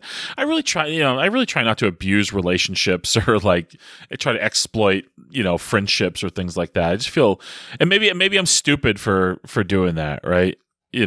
I just always feel, like I never tried to leverage like Kofi or Tommaso or Handsome or something for like a WWE tryout, or I just don't feel comfortable doing things like that. You know what I mean? I feel like I almost feel like it's a breach of friendship in some ways. If I get my foot in the door and those guys want to put me over to people, I think that's different than, hey, can you get my foot in the door? Yeah. With Tony Khan, I don't see like he's a Meltzer guy. He came up with newsletters, and Meltzer, never really kind to the big men of wrestling.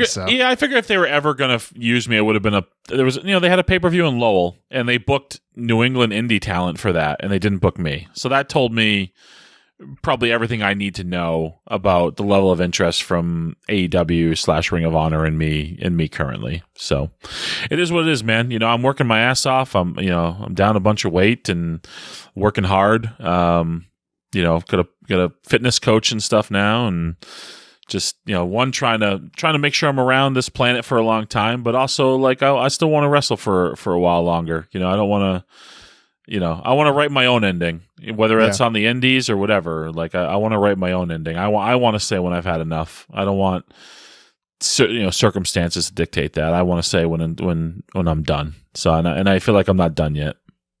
Have you watched any of the ROH stuff they put out, the pay-per-views, or? No. I'm not gonna lie, man. It's a fucking open wound. Like it's, partially it's like driving me now. It's a motivator, motivator. It's a motivator. But no, it's a bit of it's a bit of an open wound. Like it's again, I've shared here. Like I've definitely had some mental health problems, and I don't know. It's weird, right? Like we come from such a weird era, man. Like it's almost feels like like you should be ashamed to fucking admit this, but like I'm in therapy weekly and working on me as a person too. But we come from that generation where like you're not supposed to talk about that shit. We're dudes, right? We're men. You just swallow it down until you fucking drop dead of a heart attack because you held in every. That was the old Milonas anyway. Yeah. You drop. You fucking hold every emotion in until you drop dead of a heart attack at like 52. Like that's. Oh goodness. But yeah, I'm trying to reconcile all that. But no, I've seen some of the stuff they're doing, but right now, man, I'm having a fucking blast. I go to a lot of WWE shows with my kid, with my son. So I'm having a blast. You're not too good to exploit the relationship for free tickets, right? I've gotten comp tickets one time. Really? Every show I brought Michael to recently, I only got comp tickets once. No, okay. Wow. Michael has high taste, by the way. The old comp seats by the hard cam just aren't going to suffice with young Michael. It's very particular. Yeah, he loves it. Yours. No, but it's a blast. Like I'm having a blast watching him fall in love with it, through his eyes. So I'm having a blast, kind of seeing him develop that love for pro wrestling. So it's cool. So you talked about the booze at the last after the last Final Battle show.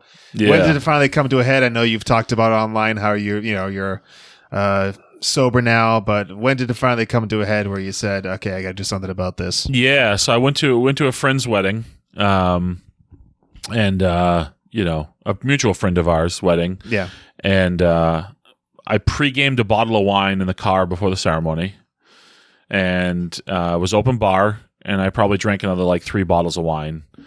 And I woke up the next morning, and I had all sorts of dried blood in my nose. Didn't feel good. The next day after that, 2 days after the wedding, I ended up going to the ER because like I thought something was wrong with my heart. Turns out I was just really severely fucking dehydrated still and all messed up from the booze. And it scared me enough where I was just like, I can't do this anymore. Like, I got to stop, and I had to stop. I knew I had to stop like completely. It couldn't be just like I'll cut back or whatever. I just had to admit that I had for the longest time I was like, no, I can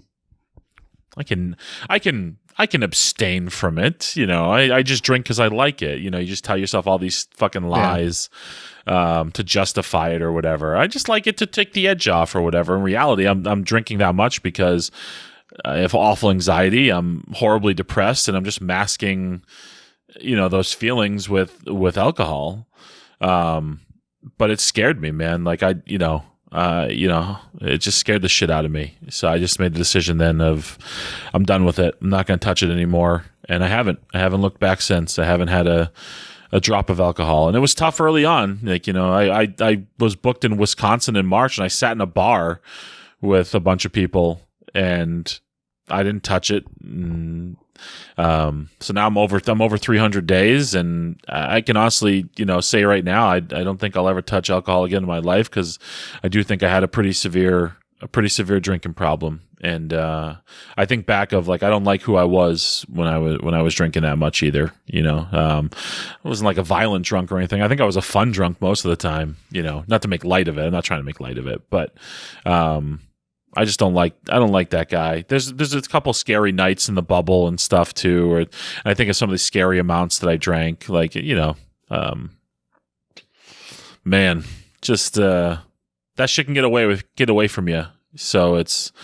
I'm glad I caught it when I did, and hopefully there's no long-term effects I've done to myself from it. But I like myself better today than I did in February, when I was drinking that much. So,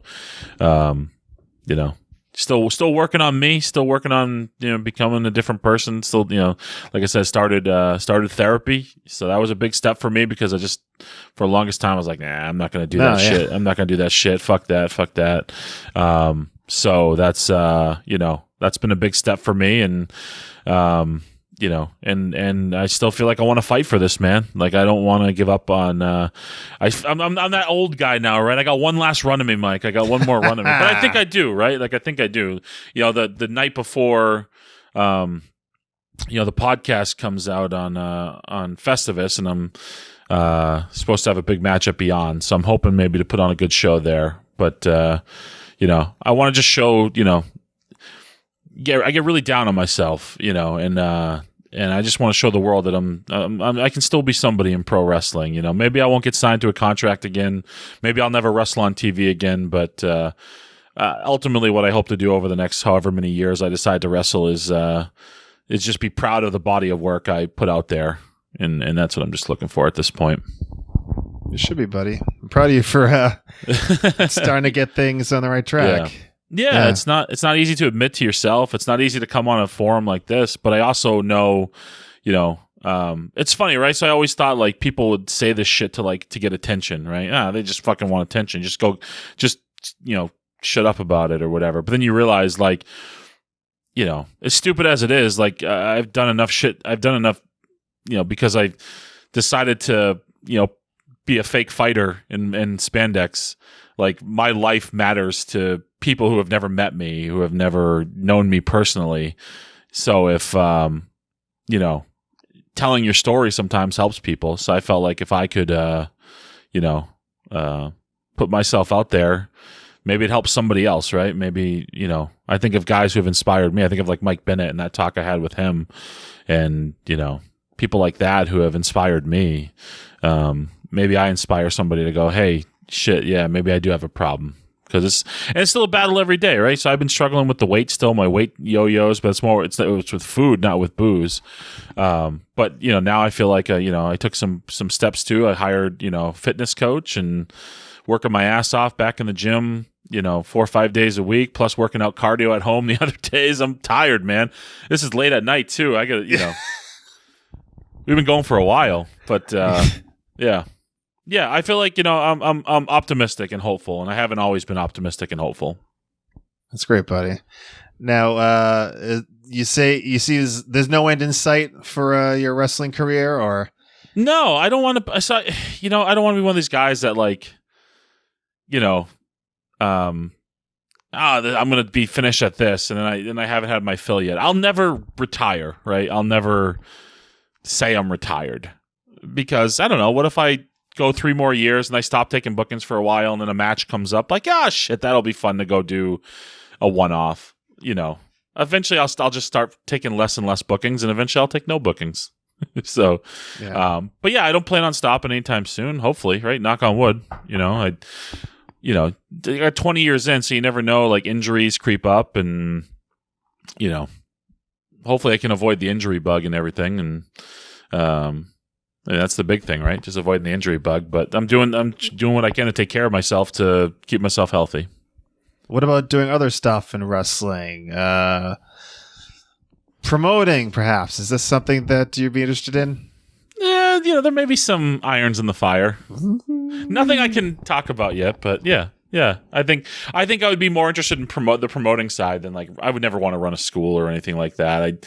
I've been talked to several times about like either starting a school or joining other schools, and it's just promoting. Oh boy. Maybe. Never say never. Never say never. Do I have to get back in shape again? Maybe. I was in shape for a minute. You could be the kayfabe booker. I don't even think I want to do that. Well, you got kids now, so. I do. I certainly do.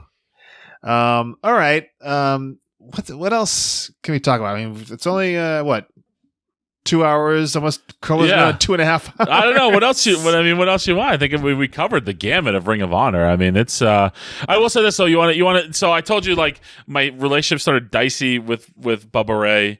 It ended up having a very good relationship with Bubba at the end. Brought my son backstage one time. Bubba was awesome to him. My son, big wrestling fan. So Bubba brings us back this little room, and he's going to let my son take a picture with his Hall of Fame ring. And he's Michael's just having a conversation with him. He goes, "Hey, buddy, you want to take a picture with this?" And he goes, "No, thanks." And he goes, so Bubba thought he was just being polite. He's just a little shit too. He was little. He's like, "No, come on, let's take a picture." And he goes, "No, thanks."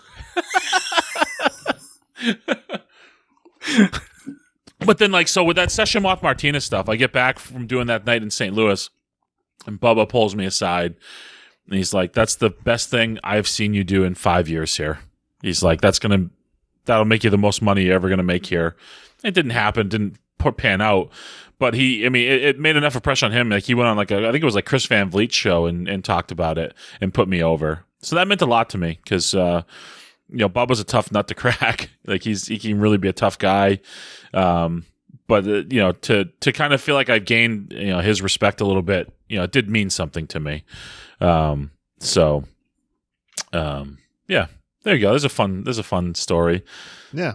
Trying to think of any other ones. I don't know. I can't think of any off top. I mean, it's late. By the way, I'm also giving up caffeine, brother. Oh my goodness. How are you doing it? Miserable. It's fucking miserable. Yeah. I'm glad we finally did this, man. It's apropos. It's appropriate. The timing. We pushed it off, but it's this time of year last year, and truth be told, 2022 has not been a fucking fun year for me, man. Like this has not been a fun year in my life. I've struggled with a lot of things. I still struggle with a lot of things, but I feel like again for the first time in a long time, I feel hopeful and excited, and hopefully I can keep that that momentum going, because I haven't always felt like that. I got a lot of good things in my life, and first and foremost, the two little munchkins. They're not so little anymore. 11 and 7. It goes by quick, buddy. Just wait. But I got a lot of cool shit coming up in my life. Just gotta not be a idiot, anymore, and do stupid things like drink multiple bottles of wine. Yeah. It's Jesus. Yeah, and it's funny. I mean, the funny thing is when I came out with that I was sober, so many people had the reaction.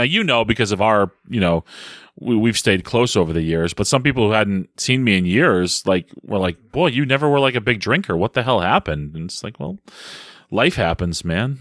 It's a really easy thing to get caught up in and abuse, and a lot of people do. I feel like I'm lucky I've come out on the other side of it. But some people are still in the throes of it. It's a real bitch, and it really does get a hold of you, and you just look to it. You look for any excuse, right? I had a bad day at work. I didn't get this. Fuck, I'm stressed. It's Saturday night. It's Friday night. Yeah. I got to go to work it's a Sunday, Sunday afternoon watching football. whatever. You just find it's not just have a glass or two of wine. It wasn't just have a beer or two. It was I'm going to drink until I, just get plastered. So, yeah. Well, I'm glad you're coming on the other side. Yeah, man. I'm trying. I'm working at it. I feel like my face looks fatter because of the beard, but I really am. I'm the lightest I've been in 5 years. So, very nice. On the way down in a good way. Yeah, good. From what I understand, though, you are hitting the highways and byways, crisscrossing this great nation of ours, plying your trade as a professional wrestler, and you got dates. I do have dates, Mike. So, it's already passed, but you can go watch my escapades from the most recent Wrestling Open on IWTV. But on the 28th of December, I'll be heading to the Everett Rec Center, the illustrious, famous Everett Rec Center. Wow. Challenging to get my title back, the title that I made famous, the UFO Wrestling Heavyweight Championship, against the Dynasty, Bo Douglas. Holy moly! All right, Mike, this is going to be a tough. This is going to be a tough one. These next 2 dates, okay? I want you to take a deep breath. I'm crossing the lines, okay? What? I have signed on to appear at the debut events for the relaunched Wrestling Federation of America, the WFA. No. Yep. I've crossed. We get something to throw at you. I've jumped ship, Mike. I've jumped ship. Son of a bitch. To the WF. I've turned my back on my chaotic brethren. Oh, my God. So January the 6th, that's a Friday night in Hooksett, New Hampshire. January the 7th in Littleton, New Hampshire. January the 20th, I'm heading to the fighting city of Brockton, Massachusetts for Pro Wrestling Super Show. The 21st of January, APW in Newburyport. I'm also challenging for that heavyweight title. I may be having a lot of gold. And then on February 4th, I'm challenging for the Pioneer Valley Pro Wrestling Heavyweight Championship out in East Hampton, Massachusetts. So I might be, by the second week in February, I might be just draped in gold. Wow. It's ensconced, right? Yes, I'll be wearing championship belts and wearing velvet. Very nice. You would carry it off well, I'm sure. All the right places, brother. All the right places. All right, so let's give a little shout out to some pals. Our Vantage Point, the Retro Wrestling Podcast. They're starting a new podcast. Joe Murata and Michael Quinn. Yes, they're starting a new podcast. I actually did the logo for it, so yay me. Acid Washed Memories. You pay for it? Okay. Oh, yeah. Acid Washed Memories is coming January 9th, I believe. So it's a separate feed, so make sure you subscribe to Acid Washed Memories on your favorite podcast platform. And, of course, this will be doing stuff for our Vantage Point. The 85 canon will continue, so take a look at OVP and Acid Washed Memories. And, of course, Mike Mills. You're still keeping in touch with Mike Mills? Occasionally, yeah. We'll kibitz over football or something, or bury you. Yes, well, he does have me on for my annual Booking the Territory. I think it's court mandated.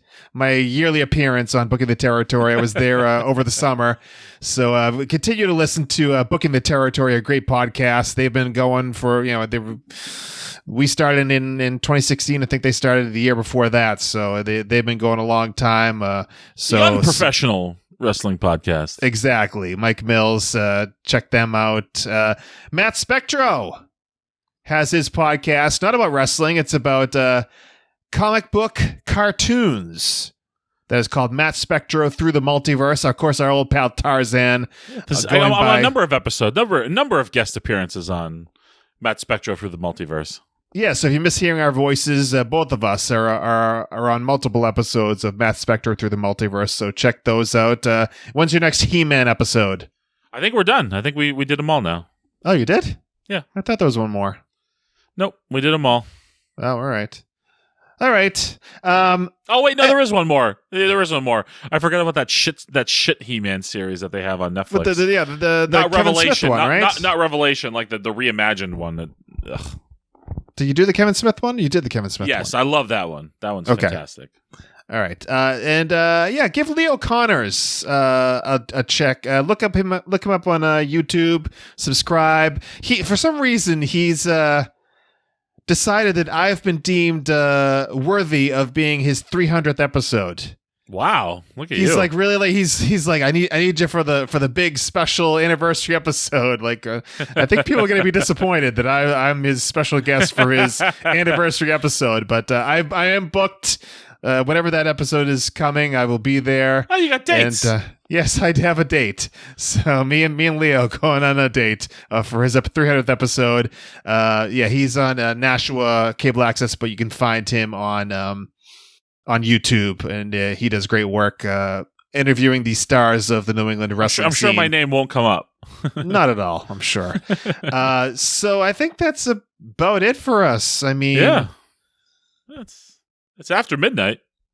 It is. So we got to go. Well, this is fun, buddy. Well, some of it was fun. I laid some heavy stuff on people, so apologies. Yeah.